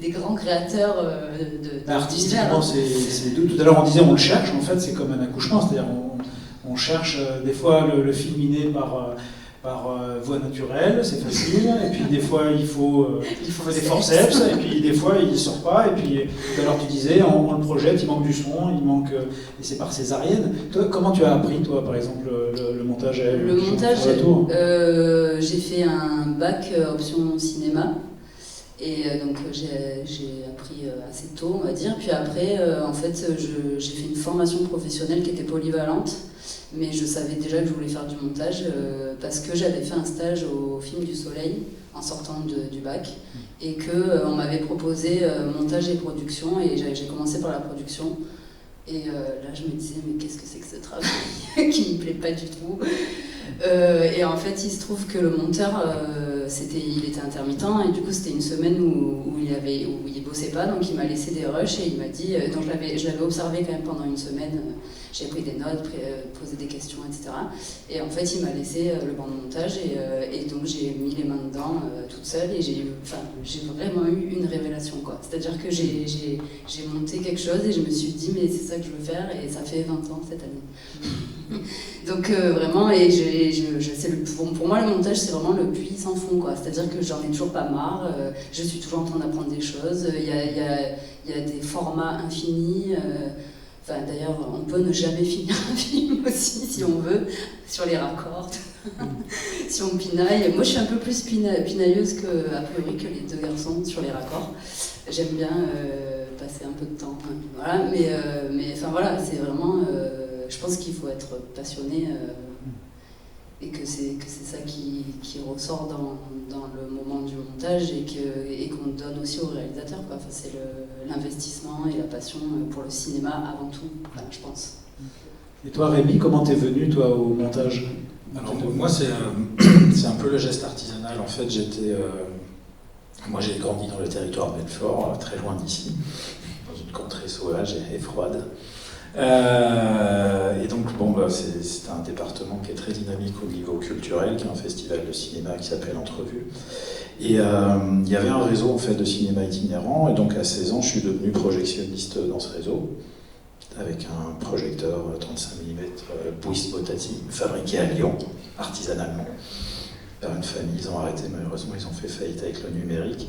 Et donc, je chargeais mes bobines et quand ça cassait, je coupais, je collais. Je ne sais pas, ce geste, ça m'a tout de suite marqué. Et ensuite, je suis venu à Aubagne pour faire mes études. Donc, ça ne s'appelait pas le SATIS à l'époque, mais c'est devenu le SATIS. Et quand je suis arrivé là, parce que je voulais faire du cinéma sans vraiment savoir ce que je voulais faire en fait, mais je voulais faire du cinéma. Et dès que je me suis retrouvé dans la salle de montage, c'est pareil. Coller deux plans ensemble, et voilà, c'est trop bien. C'est vraiment un truc... Et ensuite, derrière, quand j'ai fini la fac, j'ai participé un peu à l'expérience, à la friche, avec Denis Carté, Miguel, les films de la Belle de Mai. Donc on a fait du 16 mm noir et blanc développé à la main, et je me suis retrouvé sur les tables 16 mm à couper la pellicule, et je ne sais pas, ce geste, vraiment, toucher la pellicule, je suis fils de photographe aussi, toucher la pellicule, coller ces deux bouts de pellicule ensemble, ce geste, c'est vraiment un geste magique qui m'a toujours fait rêver, qui me fait encore rêver, même si on ne fait plus de pellicule. Mais je suis très heureux d'avoir pu monter de la pellicule. J'ai monté une dizaine de courts-métrages en 16 mm. Qu'est-ce que ça t'apporte, cette expérience dans ton métier? C'est qu'il n'y a pas d'artifice, c'est que quand on est à la table 16, on prend un plan, on met l'autre plan derrière, et effectivement, là, il n'y a pas eu plus ou moins une image, parce que sinon on bousille la pellicule, il faut retirer un positif. Donc voilà, on va à l'essentiel. Et en plus, on monte, là, sur ces courts-métrages-là, on montait en muet, on faisait le son après, donc c'est vraiment une expérience de l'image. C'est vraiment... alors parfois, on créait la bande-son un peu pendant qu'on projetait sur la table, on avait un peu un son témoin, voire pas du tout, et on s'imaginait après les sons qu'on allait mettre. C'est vraiment un autre rapport, c'est un rapport à l'image et c'est un rapport au rush, un rapport au plan. Il n'y a pas un point d'étalonnage à rajouter, il n'y a pas un petit fondu enchaîné, il n'y a rien du tout. C'est un rapport au cinéma brut et c'est magique. De toute façon, la pellicule, ça restera magique, même si le numérique nous a apporté plein de choses. Mais c'est la magie de la pellicule qui m'a amené au cinéma et au montage. Ok. Et toi, Franck, comment t'es venu à être monteur? Un peu par hasard, moi. Moi, je fais de la philo et je voulais un truc un peu plus concret, mais qui m'en fait travailler la tête. Ouais. j'ai fait une formation plutôt de réalisateur, et puis à l'intérieur de la formation, on s'est réparti les rôles, et je me suis retrouvé monteur, et en fait, ça m'a plutôt bien plu, donc je suis resté monteur. Voilà, mais je fais aussi la réalisation. Est-ce que le montage, du coup, t'aide à être réalisateur? C'est-à-dire le fait d'être monteur, qu'est-ce que ça t'apporte Moi je pense que ça aide beaucoup parce qu'on devient cadreur, on devient scénariste, on devient beaucoup de choses quand on fait du montage. On travaille des parties du cinéma, même inconsciemment. Voilà. Même le découpage, on peut maîtriser le découpage. Donc c'est un peu la tour de contrôle, le montage. Comment vous vivez votre lieu de... C'est important aussi le lieu. Tout à l'heure, Ève disait, moi plus jamais, j'invite un réalisateur chez moi à monter, ou je vais dans la famille du réalisateur monter. Parlez-moi un peu du lieu. Est-ce que c'est un endroit que vous habitez? C'est-à-dire que vous avez besoin de personnaliser, vous avez besoin de vous y sentir en sécurité? Je sais pas, c'est quoi votre lieu? Alors déjà, il faut tordre le cou à un mythe. Le monteur n'a pas besoin de travailler dans une grotte. Oui, On voilà. est très content d'avoir des fenêtres. Quand je parle de grotte, c'est une grotte métaphorique. Oui, mais il y a des gens qui le prennent au sérieux. Il y a même des producteurs qui te disent bon, bah tu vas à la cave où il ne faut pas de fenêtre. Je dis mais pourquoi il ne faut pas de fenêtre? C'est très bien les fenêtres. Moi je veux vue sur mer, hein, je veux le coucher de soleil et tout. Hein. Il y a vraiment cette vieille tradition que, effectivement, quand on était en pellicule sur des tables, surtout les tables 16 avec une image comme ça, la moindre entrée de lumière était perturbante. Maintenant, on a des écrans, enfin, des fois, j'hallucine quand je vois le nombre d'écrans que j'ai dans ma salle de montage et la taille des écrans. On n'a plus besoin d'être dans une cave, au contraire, et la lumière du jour, ça aide à se développer, à réfléchir, c'est très important. Moi, je ne tiens plus dans les salles sans fenêtre, des journées de 8-10 heures, je ne tiens plus, j'y arrive plus. Le soir, je suis épuisé, j'ai mal aux yeux, j'ai mal à la tête. C'est pour les jeunes, ça. C'est pour les jeunes, voilà, je ne peux plus. Donc ouais, on n'a pas besoin, enfin moi j'ai besoin d'une chaise normale, d'un bureau, d'un logiciel de montage quelconque, mais avec la licence et pas de problème technique, pas des trucs bricolés, et puis un endroit où il y a un peu de lumière, et c'est tout, quoi. Et pas trop de bruit évidemment, et pas des voisins qui vont dire toutes les 5 minutes, frapper à la porte, tu peux baisser s'il te plaît, c'est trop fort. C'est la base, c'est tout. Après, j'ai pas besoin d'un palace, hein, c'est pas... Vraiment, c'est une pièce, une fenêtre, une table, des chaises, et puis après, si on a des petits bonus à côté, pourquoi pas. Hein. Mais il faut que... Moi, je n'habite pas particulièrement ma salle de montage, je n'ai pas besoin de mettre ma touche personnelle. J'ai besoin de m'y sentir bien et de sentir surtout qu'on peut faire ce qu'on veut dans cette salle. Quoi. Il y a pas... Parce que parfois, il y a ces problèmes de son. Enfin, ouais, bon, j'ai besoin d'écouter fort.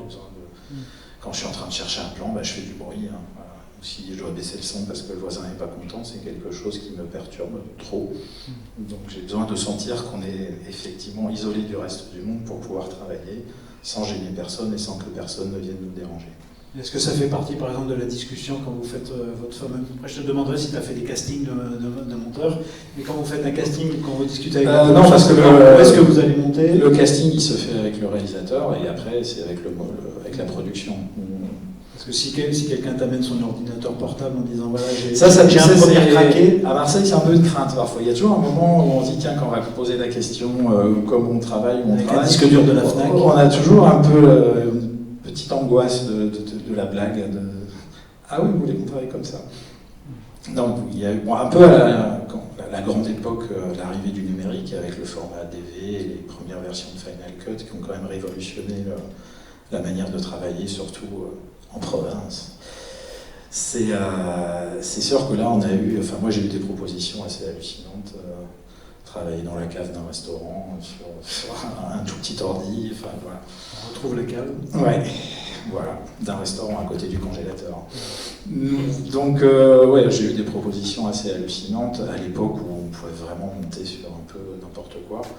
Là, avec le cinéma numérique, le 2K, le 4K, le 6K, le 8K sans fin, on est un peu obligé quand même d'avoir un matériel un peu plus professionnel. Donc, j'avoue que maintenant, j'ai plus trop de mauvaises surprises avec ça.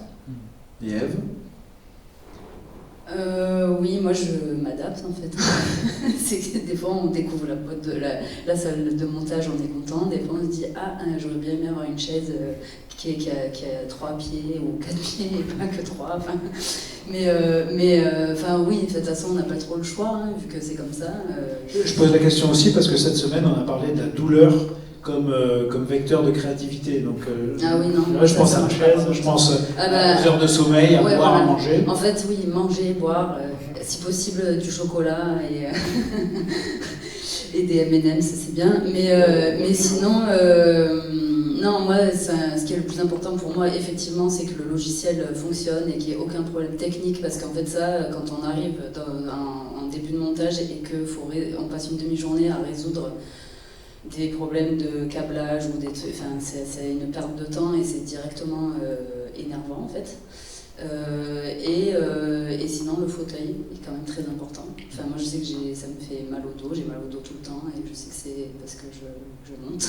Parce qu'il faut dire aussi que c'est un métier physique, c'est-à-dire que quand on a passé 8 heures, 9 heures, 10 heures dans une pièce et qu'on est sur une chaise, au bout de plusieurs semaines, en fait, ça se sent dans le corps. Quoi. Oui, et puis donc Rémi a des lunettes, moi j'en ai pour monter aussi, Franck je sais pas, mais... C'est bientôt. Voilà, je pense que tous les monteurs au bout d'un moment ont des lunettes pour travailler. Et tendinite du poignet. aussi, ouais, un kyste synovial, enfin voilà. Mais bon, mis à part... Accident du travail. Mis à part tout ça, oui, enfin du moment que... on est tranquille, effectivement, c'est un peu ça. En fait, on a besoin d'être tranquille, de ne pas être dérangé toutes les 2 minutes. Enfin, moi, j'ai commencé ma carrière de monteuse à OMTV, donc c'était la télé de l'Olympique de Marseille. Et on était plusieurs monteurs, et donc c'était pas des trucs très créatifs et tout ça, mais n'empêche qu'on a quand même besoin d'être concentré. Toute la journée, il y a des gens qui rentraient, qui s'asseyaient, qui me racontaient leur vie, parce qu'en fait, c'est un peu un confessionnal aussi. Et en fait, au bout d'un moment, c'est genre, non mais en fait, je travaille. On dirait pas, mais je travaille. et donc voilà, c'est plus la tranquillité. Après, en ce moment, je suis en train de travailler, voilà, je bosse, je monte un court-métrage chez moi, avec un jeune réalisateur qui était élève aux ateliers de l'image et du son, Théo Vincent. Et en fait, lui, il a tout autoproduit, etc. Et ça fait un petit moment qu'on veut travailler ensemble, et donc il vient chez moi, moi je travaille j'ai un écran 27 pouces, j'ai une chaise qui n'est pas spécialement... T'es dans la cuisine, t'es dans le salon? Non, mais dans le salon, et en fait je me mets un peu où je veux chez moi, j'ai 2 bureaux on va dire, et en fait je suis face à une fenêtre en plus, donc je ferme le rideau parce que sinon ça m'éblouit trop, mais enfin je veux dire voilà, j'ai un ordi portable que je branche à un écran 27 pouces et ça suffit, enfin c'est pas, je suis pas très exigeante non plus, par contre... quand la salle de montage est vachement bien, je remarque. Quoi. Il faut aussi qu'il y ait du café. Et toi, Franck, sur le lieu, sur l'endroit, est-ce que moi, j'aime bien travailler chez moi, ou chez Christian d'ailleurs, et j'aime bien faire la cuisine le midi. Ça me nettoie la tête. Et sinon, j'aime pas trop les gros trucs de salle de montage impersonnel. Ça me déprime. Et j'aime bien avoir une fenêtre pour voir la mer. Et toi, Christian, est-ce que tu fais des castings pour trouver? Comment tu as trouvé Franck? C'est un peu le hasard, il nous a contacté juste avant la production, et puis voilà. D'accord. On s'est bien entendu. Mais comment tu faisais avant alors? Comment tu choisissais comment tu choisis? Ça s'est fait comme ça, de manière, non, je n'ai fait de casting, non. Ça ne s'est pas passé comme ça. Mais moi, je voulais rajouter quelque chose justement à la technique, parce qu'en fait, moi j'ai mes premiers courts-métrages, ils ont été tournés en 16 mm. Et pour moi, là, vraiment, c'était un cauchemar. Le chutier, c'est-à-dire comment on appelle ça, une corbeille. Une sorte d'énorme corbeille avec plein de pics en métal comme ça, et sur lesquels on accroche les images ou les bouts d'images. Et là, moi qui vais chercher leur raccord près, le problème, on coupe du scotch partout, on se retrouve avec une image comme ça qu'on perd C'était un cauchemar. Et je me disais, pour moi, c'était vraiment la préhistoire. Je n'avais j'attendais vraiment que la technologie nous libère de ça. Et ça a été le cas, heureusement, juste avant mon premier long métrage. Sinon, je crois qu'on ne serait pas arrivé au bout du montage.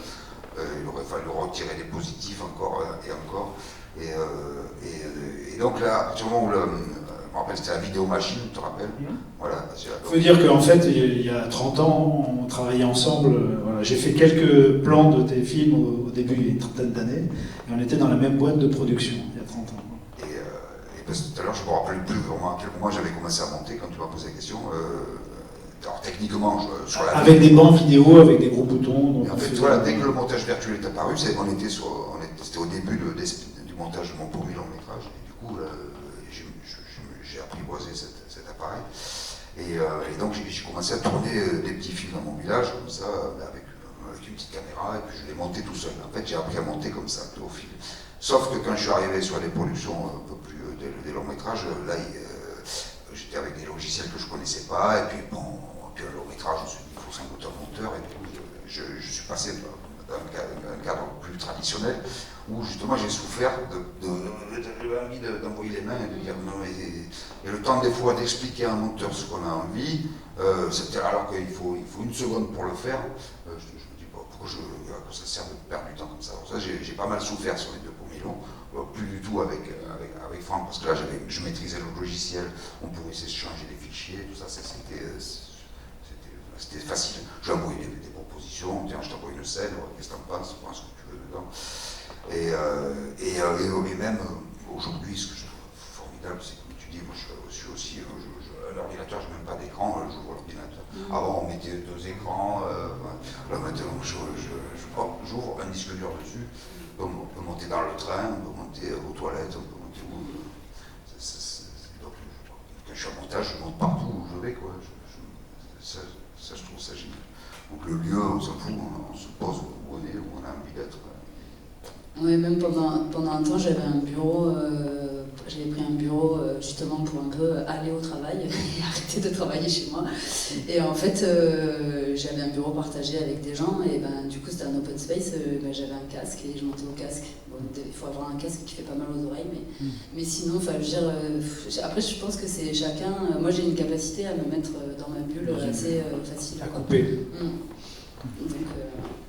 c'est vrai que si tu vis dans un appartement étroit, bon, t'as besoin un peu. Mais quand Franck habitait une grande maison à l'époque, puis c'est vrai qu'il aime bien cuisiner. il cuisine bien. Il faut choisir un monteur en plus qui cuisine bien. Non, mais c'est vrai que alors, moi, j'ai vécu cette configuration, c'était très agréable. Mais en fait, moi, je suis très attaché à l'idée de sortir, de marcher à midi pour aller manger n'importe où. Mais marcher, c'est vraiment... Et même le matin, que je travaille à Marseille ou à Paris, dès que je peux ne pas prendre le métro, les transports, marcher avant d'aller travailler le soir en rentrant, il se passe beaucoup de choses. Moi, je suis très attaché à la marche. Ouais. Et je voulais juste, je sais pas ce que je voulais. Oui, par rapport à ce que disait Christian sur, j'arrivais pas à lui dire, je préférais faire. C'est vrai qu'une partie importante de notre métier, c'est de trouver comment communiquer avec le réalisateur. Quand on a un nouveau réalisateur, des fois la même phrase avec 2 réalisateurs différents, ça ne veut pas du tout dire la même chose. Donc il faut comprendre ce que dit le réalisateur. Je sais pas, c'est un peu n'importe quoi, mais voilà, il va dire 3 images, en fait, ça veut dire 10. C'est... Avant ou après? Non, avant. Ouais, il faut qu'on arrive. C'est pour ça que c'est différent quand on se connaît et quand on se connaît pas. Quand on commence avec un réalisateur, il faut juste comprendre son langage et comprendre que parfois quand il dit blanc, c'est peut-être plutôt gris, etc. Et d'autres quand ils disent blanc, c'est super blanc. Voilà, quand on commence une nouvelle collaboration, il y a toujours un temps d'adaptation et un temps pour s'apprivoiser l'un l'autre et comprendre un peu quel est notre langage, quelle est notre culture, quelle est notre sensibilité. Ça prend du temps sur un premier film, sur une première expérience. Il y a même des moments un peu curieux où on devient presque en connexion, quoi. Où on arrête de parler et puis on a l'impression que on arrive à parler. Oui, ça c'est la relation de duo justement, c'est-à-dire qu'en fait on fait un, c'est-à-dire qu'on ressent la même chose. En fait j'allais dire ça, c'est que pour moi aussi être monteur c'est réussir à rentrer dans la tête du réalisateur et à traduire avec des images et des sons ce qu'il pense, quoi. Donc c'est un gros challenge quand même, mais effectivement quand il y a une connexion qui se fait, il y a un moment on sait que c'est... Et puis il y a quand même ce truc aussi en montage où il y a des choses qui sont évidentes, quoi. C'est-à-dire que quand ça marche, on ne se pose pas de questions, même un raccord qui n'est pas nickel, qui fonctionne, on ne va pas y passer du temps. En général, on passe du temps sur des choses qui coincent ou quoi, et c'est là qu'il faut être très... qu'il faut savoir communiquer, quoi. Ouais. Mais on en revient un peu à ce que tu disais, j'ai beaucoup aimé l'idée de marcher, parce que ça ramène le corps en fait dans la salle de montage, alors que beaucoup se focalisent en fait sur la tête, sur le mental, et c'est aussi peut-être notre capacité à se sentir en connexion, à se sentir présent, à se sentir suffisamment en sécurité, sans stress, pour pouvoir établir justement cette connexion et sentir les choses. Parce qu'on n'en a pas parlé encore, je voulais qu'on parle un peu des ingrédients du montage, mais notamment la respiration, le tempo, sentir le mouvement du film, sentir le film vivre, tout ça, en fait, pour moi, c'est très corporel. Comment vous vivez Ben non, puisque tu parles du corps, moi je voulais raconter une anecdote. J'ai monté, j'ai un ami plasticien, performeur, dont j'ai monté plusieurs films. Et bon, bah, c'est pareil, hein, il n'y a jamais trop d'argent, c'est toujours compliqué. Mais sur un montage que j'ai fait avec lui, comme en parallèle, il est aussi prof de yoga. Donc je lui ai dit, bah, écoute, on va monter ton film sans argent, mais tous les matins, on fait une séance de yoga ensemble avant de commencer. Et donc pendant 2 semaines, on faisait 3/4 d'heure de yoga. Il arrivait on montait chez moi, et il arrivait le matin, on faisait 3/4 d'heure de yoga ensemble avant de se mettre au travail, et c'était assez chouette. Ouais, C'était assez chouette. Et puis c'était aussi fusionnel, puisque c'était une séance qu'on faisait ensemble. Non, on boit des pastis. Alors voilà, il y en a qui boivent du pastis. Ouais, moi je peux pas, pareil, je peux pas. Ça, c'est moi, un verre d'alcool la journée, l'après-midi, en montage, je dors. Mais par contre, ce que j'aime bien, c'est à la fin du montage, par contre, si on a visionné une fois le matin, il faut, je sais pas, on se pose une question, et l'après-midi, on va revisionner. Un petit verre de vin ou un petit pastis à midi, ça aide à voir le film différemment. On en revient à drunk, 0,5 g d'alcool dans le sang pour être créatif. Mais voilà aussi, ce que je veux dire, c'est qu'effectivement, on est des très bons clients des ostéopathes, en général, les monteurs. Les ostéopathes is rich, me disait un monteur. Mais... Oui, que moi, je pratique les arts martiaux depuis 15 ans, je suis monteur depuis 20 ans, et je dis à mes étudiants, faites un truc, une activité sportive, un truc le soir, parce que physiquement, c'est très dur. Enfin, avec le poids des années, physiquement, être assis toute la journée devant ces écrans, puis finir la journée comme ça devant notre écran, dire merde, mais comment je me tiens? Enfin, c'est vrai que physiquement, c'est dur. Oui, mais ça peut être aussi mal manger, mal bouffer, mal se tenir. Non, mais ouais, c'est... Oui, mais ça, mal manger, on le sait quand on mange mal. Se tenir mal, on s'en rend compte au bout de 3 semaines parfois, et c'est un peu trop tard. Et après, on boit beaucoup trop de café, bon, bah, ça, faut essayer. Je n'aime pas le thé, moi, donc je bois que du café. Et j'en bois beaucoup. Mais c'est...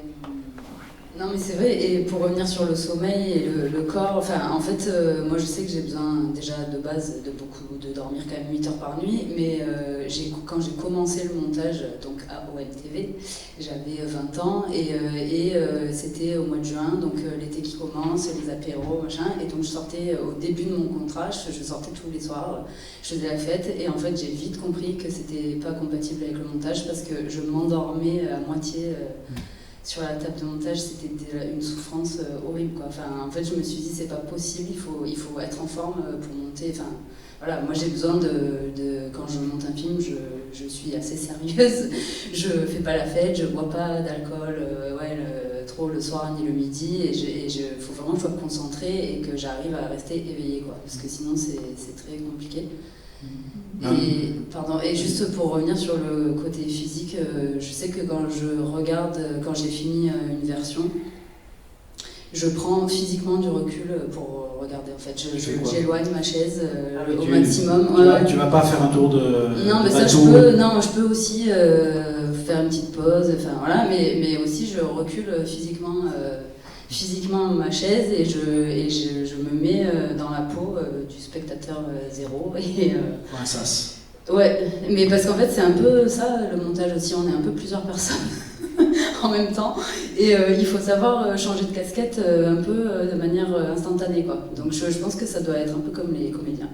Oui, et puis ça pourrait correspondre, si j'étais psy, je pourrais dire ça pourrait correspondre à hémisphère gauche, hémisphère droit. Sûrement. Ouais. Ok. Et justement, tu as parlé d'enseignement tout à l'heure, tu parlais d'étudiants. Combien de personnes interviennent dans des écoles pour parler du montage qui intervient? Tous les 3, je crois. Non. Alors, Franck, non. Christian, toi, tu interviens des fois dans les écoles pour parler du récit? Non, moi, aucune école ne m'a jamais recruté, moi, non. Je n'existe pas. Trop rebelle. Dans la profession. Alors, ça m'intéresserait que vous parliez un peu de... Ce qui m'intéresse, c'est ce que vous avez peut-être pas eu comme enseignement ou comme passage de relais, et qu'est-ce que vous transmettez d'essentiel en fait au montage et qui n'est peut-être pas présent dans les écoles de cinéma. Que qu'est-ce qui est important pour vous à transmettre? Alors moi j'interviens, mais alors vraiment je fais une semaine par an avec les Masters 2 du Satis à Aubagne. C'est pour du pouce-bouton ou pour du métier? C'est du métier. Alors moi en fait quand j'ai fait la fac d'Aubagne, il n'y avait pas d'option de montage, donc j'ai un peu appris le montage, mais le montage après je l'ai appris tout seul. Enfin je l'ai appris tout seul, je l'ai appris avec des professionnels par des stages, mais c'est pas vraiment à la fac que j'ai appris le montage. Moi j'ai qu'une semaine, donc j'ai pas le temps de rentrer vraiment dans des détails précis de montage. Par contre je leur parle du métier, je leur parle beaucoup du métier et des conditions, et d'ailleurs c'est beaucoup ce qu'ils me demandent, c'est comment on trouve un travail. Comment on devient monteur, comment on fait pour monter un film, comment on fait pour trouver les personnes qui vont nous demander de monter un film. Donc on parle beaucoup de ça, et c'est vrai que moi je sais que ce qui manque en étudiant, c'est du concret. Donc effectivement, je raconte concrètement ce qui s'est passé quand je suis sorti de la fac, comment j'ai trouvé du travail. Moi, les gens que j'ai rencontrés avec qui j'ai travaillé, les premiers films que j'ai montés, c'est en faisant de la figuration sur des téléfilms à Marseille. Et donc voilà, il y a plusieurs méthodes, mais bon, aller aux projections, faites de la figure, rencontrer des gens, restez pas... Bon, alors c'est sûr que ça fait un peu ancien combattant maintenant, mais moi j'avais pas internet à l'époque, donc déjà pour envoyer mon CV, je devais écrire une lettre de motivation à la main. Je faisais pas un copier-coller que j'envoyais à 50 personnes de manière totalement impersonnelle. Donc c'était un peu différent. Puis pour trouver les adresses des boîtes de prod avant, il fallait trouver les adresses des boîtes de prod.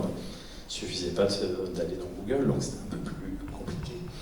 Mais voilà, donc je leur dis, il n'y a pas de chemin royal. Enfin voilà, vous allez faire la FEMIS et puis vous prenez option montage à la FEMIS, et là effectivement ça pourrait se passer assez facilement. Mais... Il faut lire Deleuze aussi. Hein, Oui.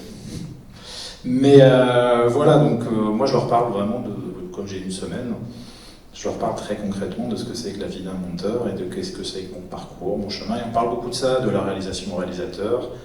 Pour beaucoup, le mystère, c'est un peu le producteur. Qu'est-ce qui se passe avec le producteur? Quelle est la relation du monteur avec le producteur? Donc c'est des questions, voilà, c'est ce genre de questions que j'évoque avec eux. Tout ça, c'est dans un cadre un peu autour des workflows, donc on parle un peu de ça en parallèle. Mais je suis assez libre en fait, donc je m'écarte un peu. Ok, et toi, Ève? Qu'est-ce qui est important pour toi de transmettre?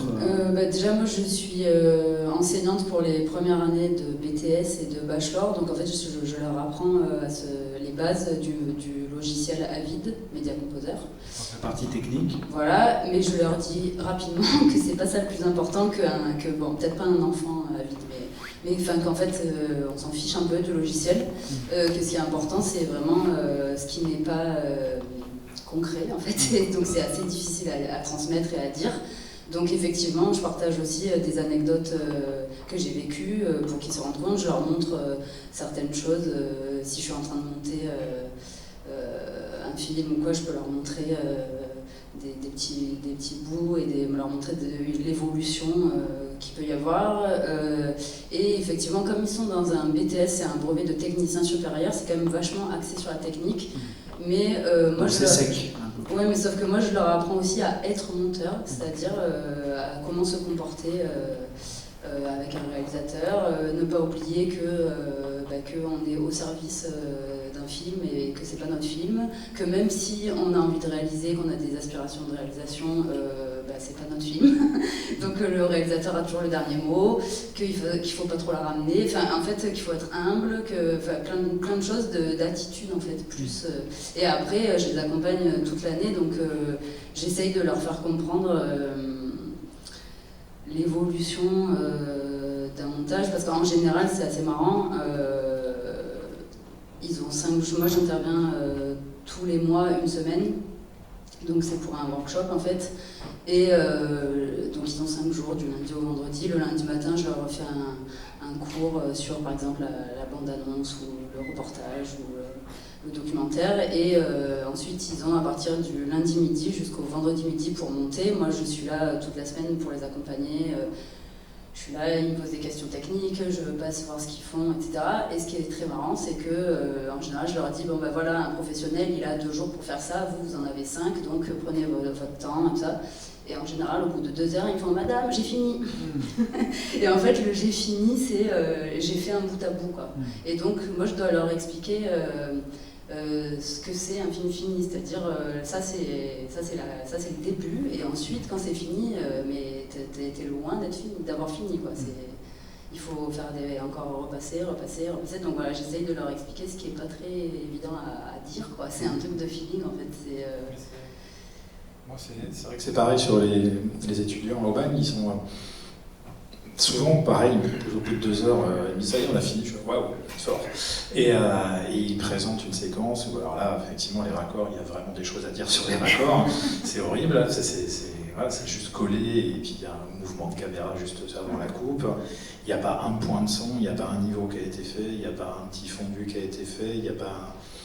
Voilà, il y a toute cette notion, je leur dis, bon, effectivement, c'est une maquette, mais quand même, si vous présentez votre film à quelqu'un, que ce soit un producteur, un diffuseur, il faut quand même que ce soit un petit peu agréable à regarder. Vous ne pouvez pas laisser passer des scories comme ça, horribles. Enfin, là, c'est votre métier de monteur qui est remis en cause. Si vous présentez quelque chose comme ça, on va dire, vous ne savez pas monter, c'est pas possible.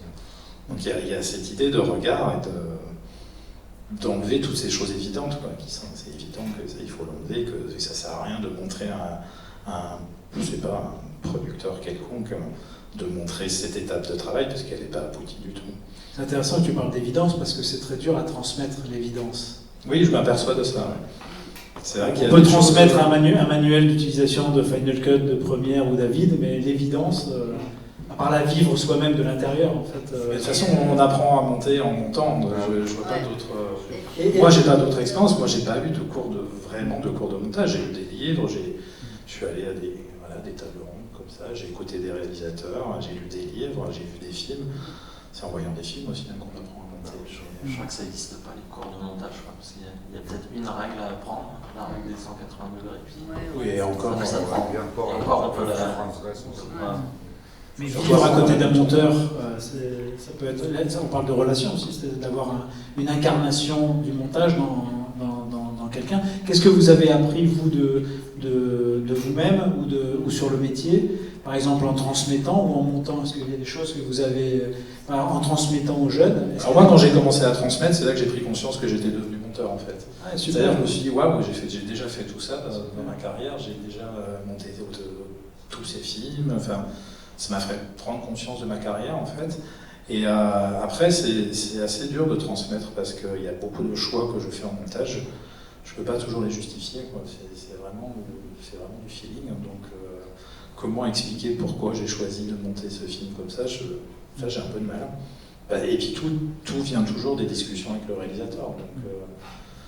Donc c'est un peu compliqué de réexpliquer a posteriori, surtout un film qu'on a monté il y a 3 ans, et entre-temps on en a monté beaucoup d'autres.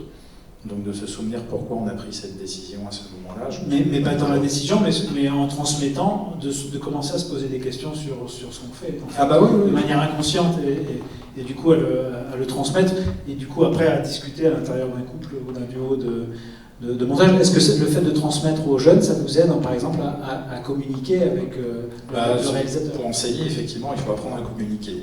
Donc c'est vrai que ça nous permet un peu de regarder ce qu'on fait, de regarder la manière dont on travaille et de regarder la manière dont on communique avec le réalisateur aussi. Et de regarder comment on a monté un film aussi. Et parfois c'est surprenant aussi de remontrer un film aux étudiants et de se dire, ah bah tiens, je me souvenais même pas en fait de cette séquence, de cette manière-là. Maintenant que je suis obligé d'analyser et d'expliquer, je la revois différemment aussi. Ouais.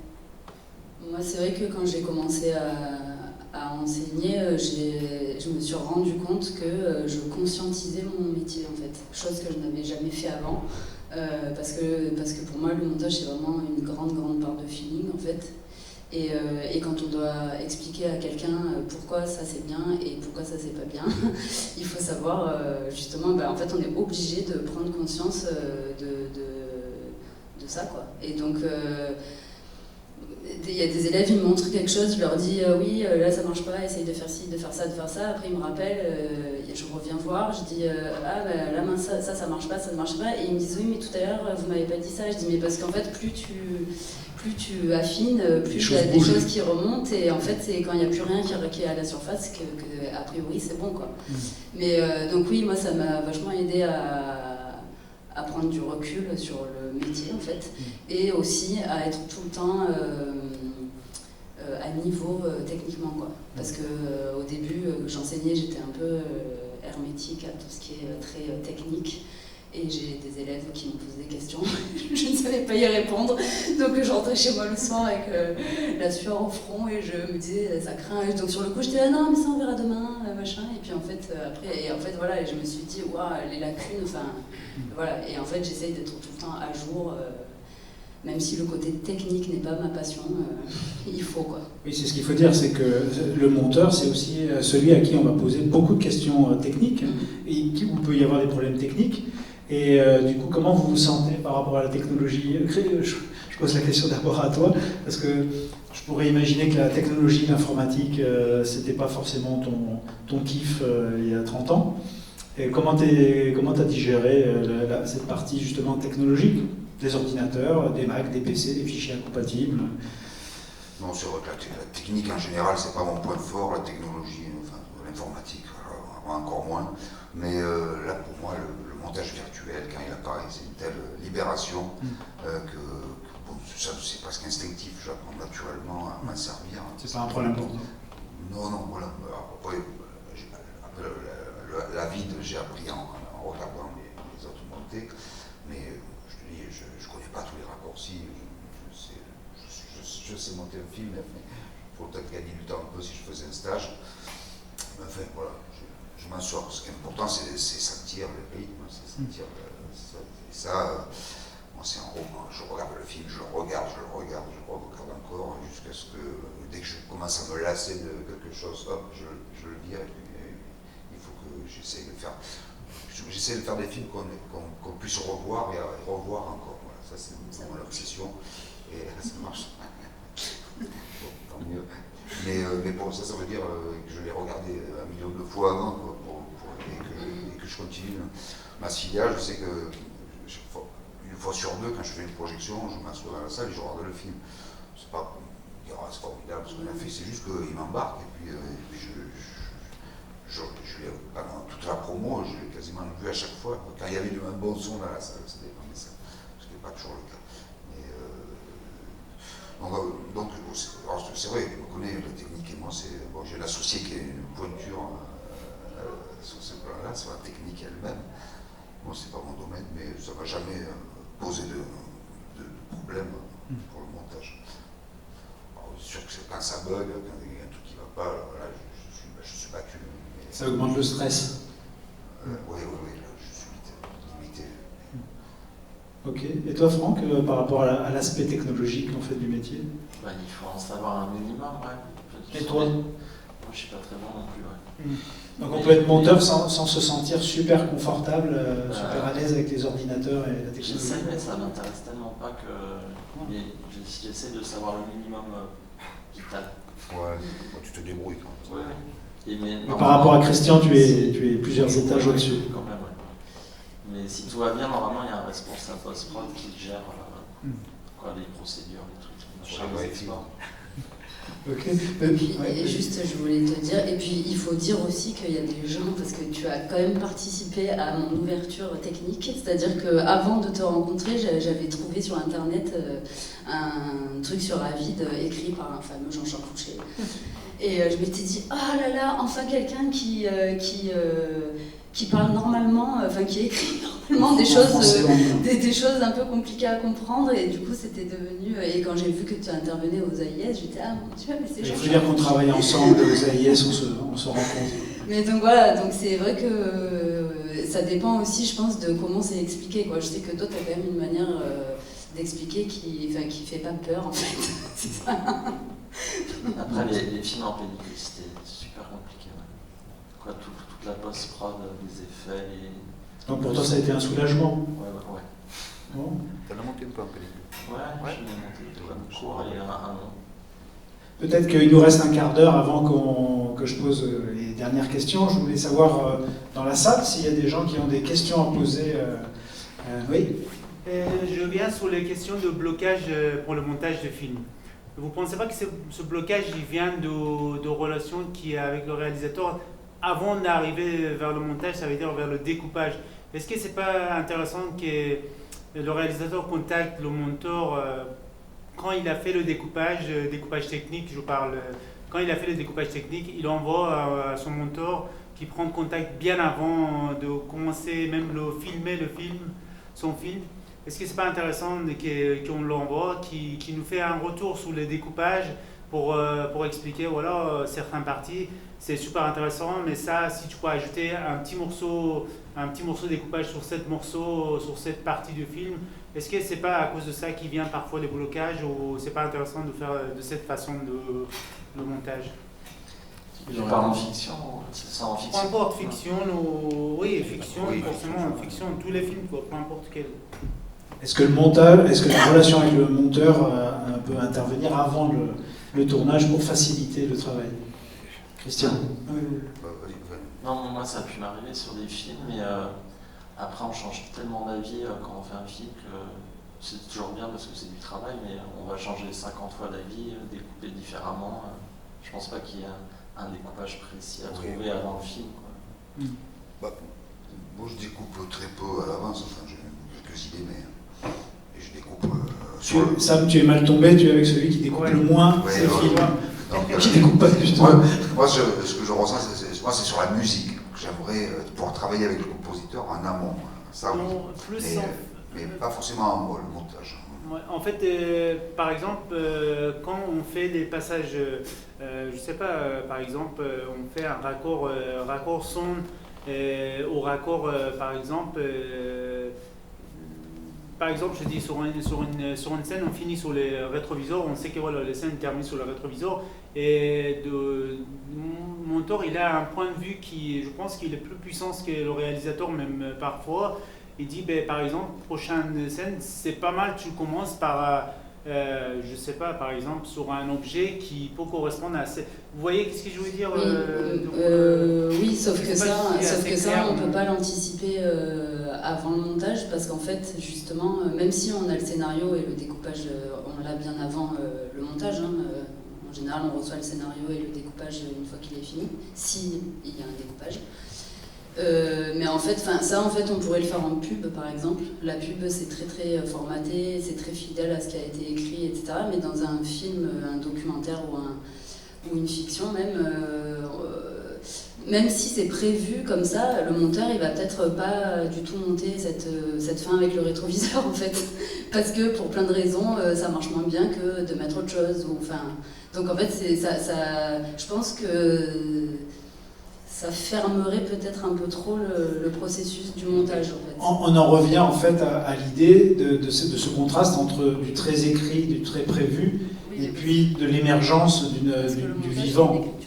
Voilà, donc je pense qu'il y a assez de personnes qui participent au tournage pour prendre ces décisions. Le monteur, il doit être neutre, il doit être nouveau, il doit être frais.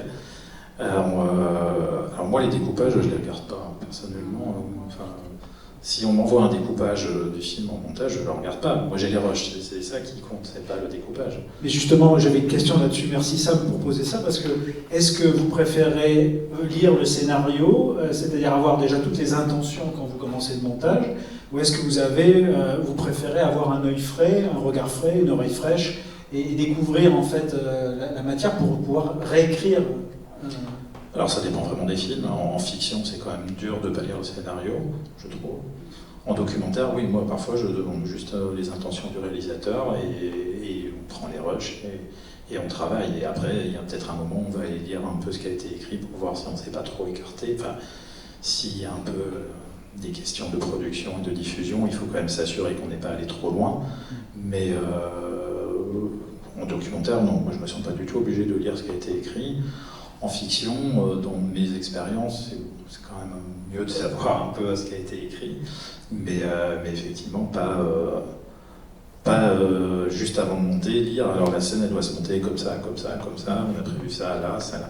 Il y a des choses tellement folles qui se passent après au niveau du montage en fiction, enfin, cette espèce d'ambiance qu'il y a sur le tournage, enfin, quand on arrive en montage et qu'ils ont oublié une scène, on dit mais elle est où la scène? Ben on l'a faite. Non. Et si, il appelle le chef-op. Non, vous avez oublié de tourner cette scène et tout le monde est là. On a oublié de tourner cette scène. Et oui, en cours, hein, pas en cours, avec des courts-métrages sans script, ça arrive que. Donc, c'est autre chose. C'est autre chose et on n'a pas. Enfin, moi, j'ai pas. Là, on empiète sur la réalisation. Enfin, là, le monteur, il est là pour autre chose, je pense. Moi, c'est vrai qu'on me dit, tu veux qu'on te voit le découpage? Non, pas du tout envie. Alors, le scénario, oui. Parce que le scénario, c'est libre, je m'invente des images. Quand je lis, je m'invente mes propres images, qui seront peut-être pas celles-là à la fin, mais moi, je veux pas être influencé. Enfin, je veux être le moins influencé possible quand je commence à monter le film. Et puis, sur un découpage ou un scénario, c'est du papier, c'est pas pareil que de la matière vivante, des images, des sons. Moi, j'ai été très frappé parce que Franck, il réalise aussi, il fait des films de commande. Et il y a 2-3 ans, il a écrit un court-métrage. Et donc, il m'a fait lire le scénario.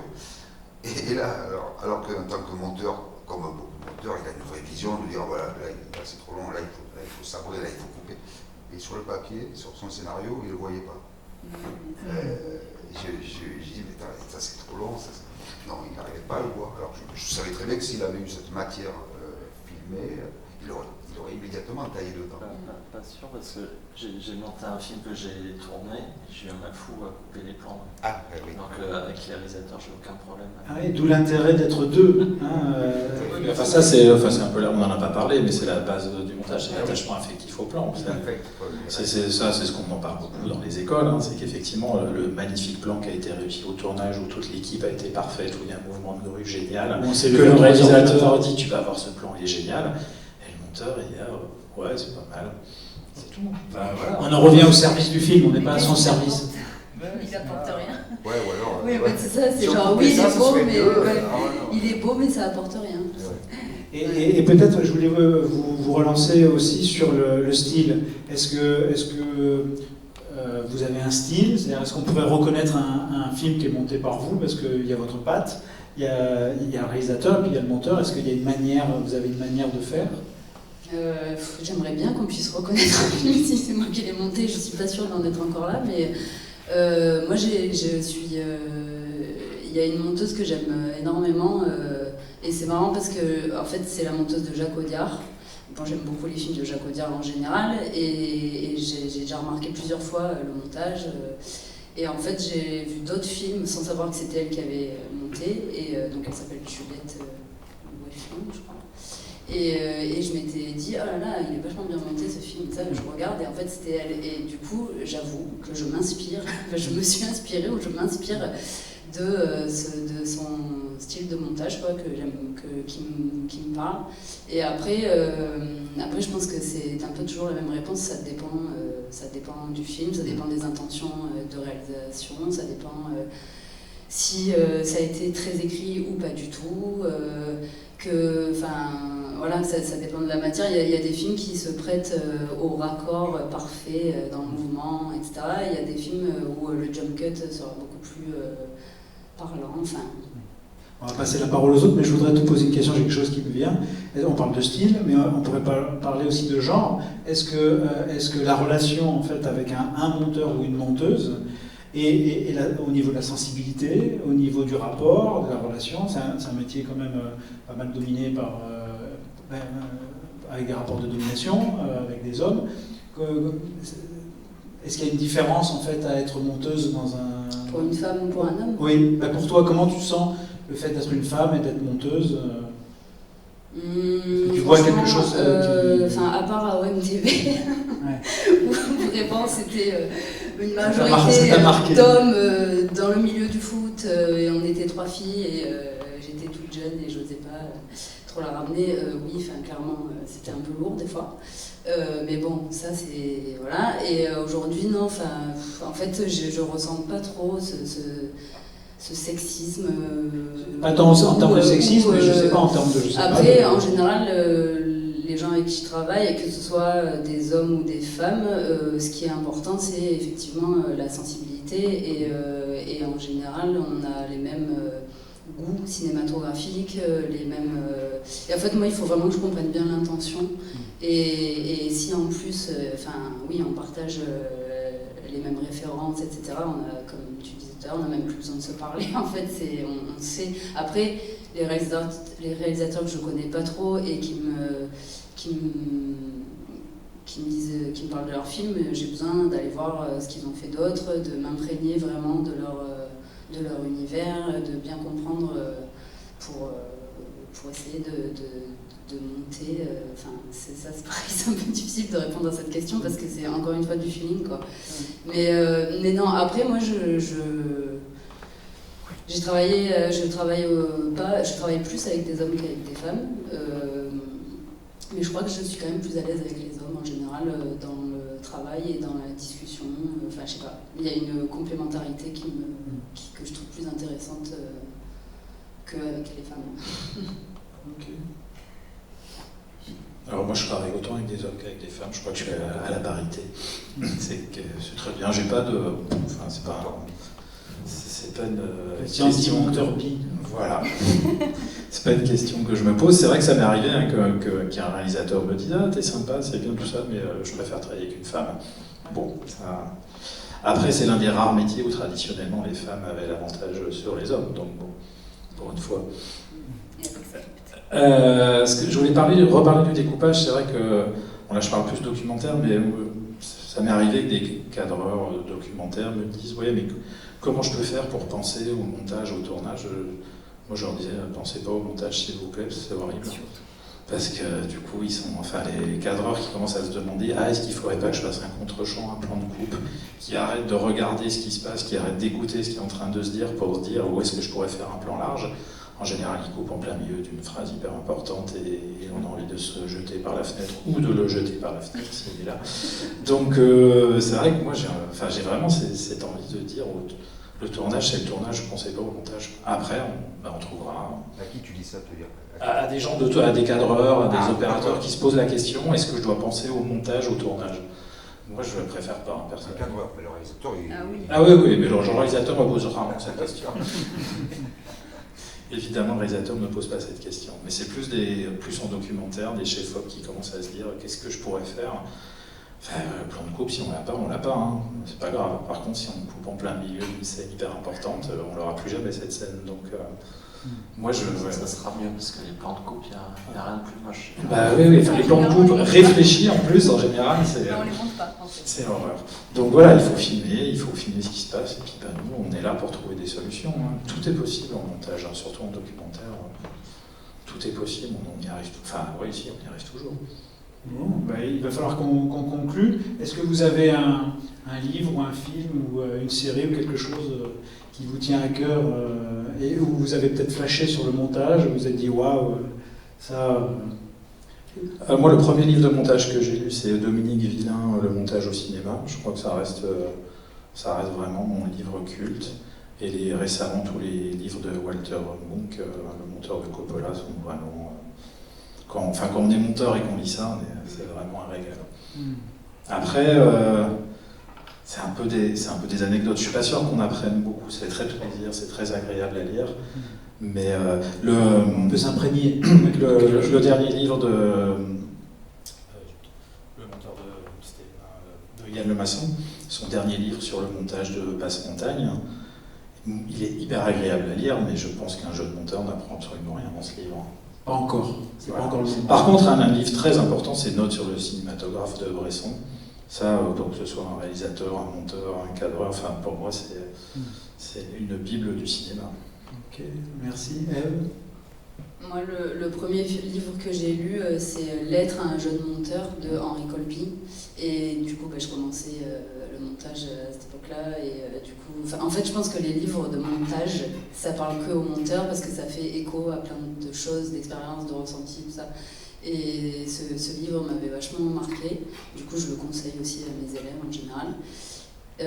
Et là, dernièrement, j'ai acheté Plus long, le chat dans la brume. Qui est le journal d'une monteuse Emmanuelle G. Et c'est rigolo, pour l'anecdote, je me demandais pourquoi elle avait appelé ce livre comme ça en fait. Et donc je lis le livre et à un moment elle explique, c'est très marrant parce que ça c'est vraiment une blague de monteur, hein.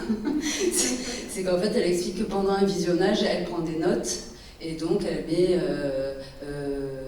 couper à tel endroit enfin pas l'interview mais couper dialogue à tel endroit, machin, plus long le chat dans la brume.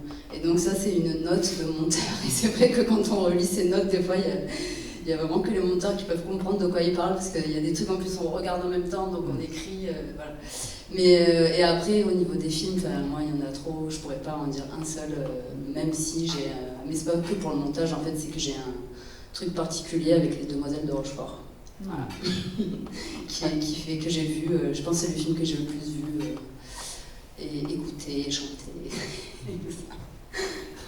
Ok, merci. J'aime bien les films où il n'y a pas de raccord. Les Terrence Malick ou des choses comme ça. Plus dans le sens.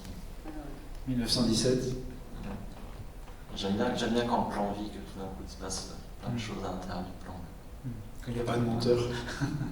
Il y a deux boules en main de Atom et Goyan aussi, qu'on enchaîne en plan séquence, le montage est magnifique.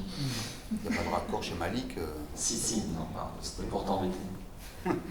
Et toi, Christian? Et t'as fini? Et sur les livres, ou est-ce qu'il y a des choses où... J'avoue que je suis ignare, j'ai jamais lu un livre sur le montage. C'est pas obligatoire. Ok.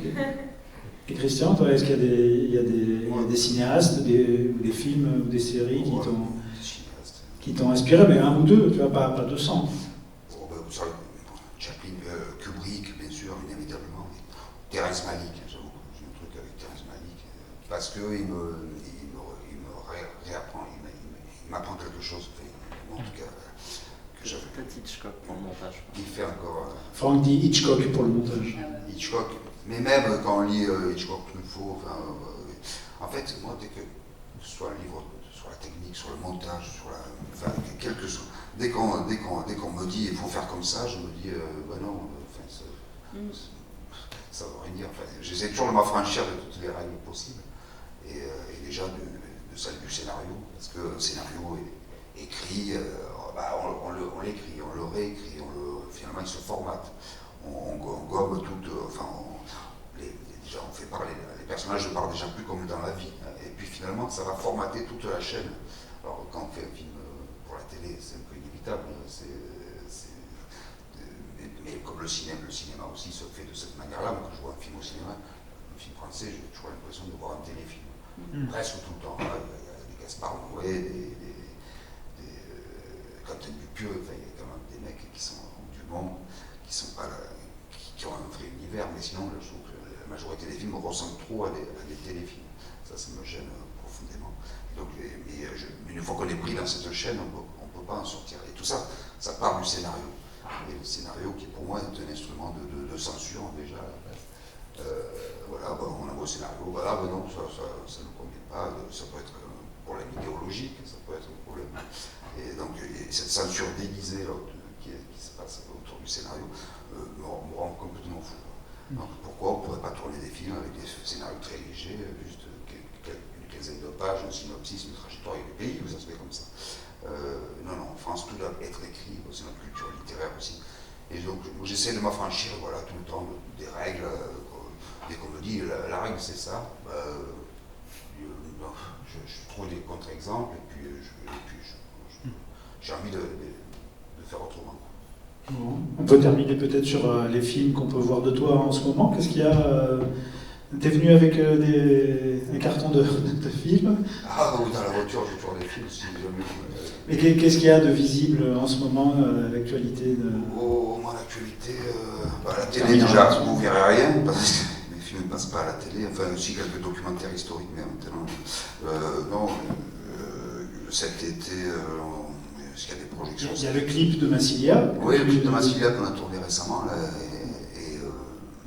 avec Gaspard Debès, tu as réussi à faire rejoindre de monde, Massilia et Gaspard Debès, avec tes acteurs fétiches d'Espigoule. Voilà, exactement, enfin eux du moins.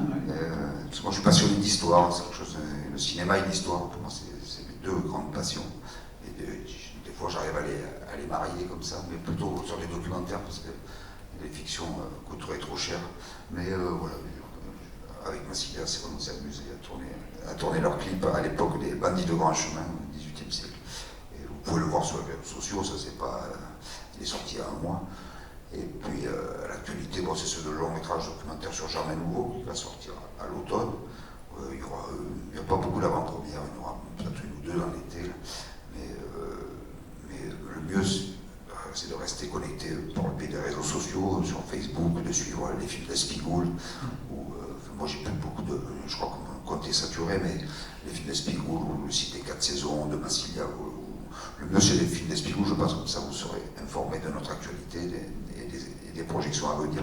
Est-ce qu'il y a une suite aux 4 saisons d'Espigoul, à Africa Ioli? Est-ce qu'il y a un top 3? Africa Ioli, c'était un peu une sorte d'excroissance de suite à Espigoul. Est-ce qu'il va y avoir autre chose derrière?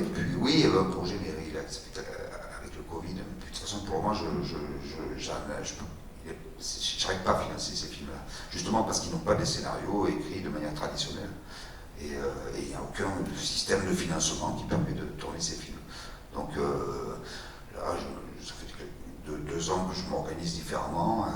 Je vais me tourner vers du mécénat, aller voir des chefs d'entreprise, parce que moi j'ai l'impression que des chefs d'entreprise de la région comprennent mieux mon travail que des producteurs ou des directeurs de Paris.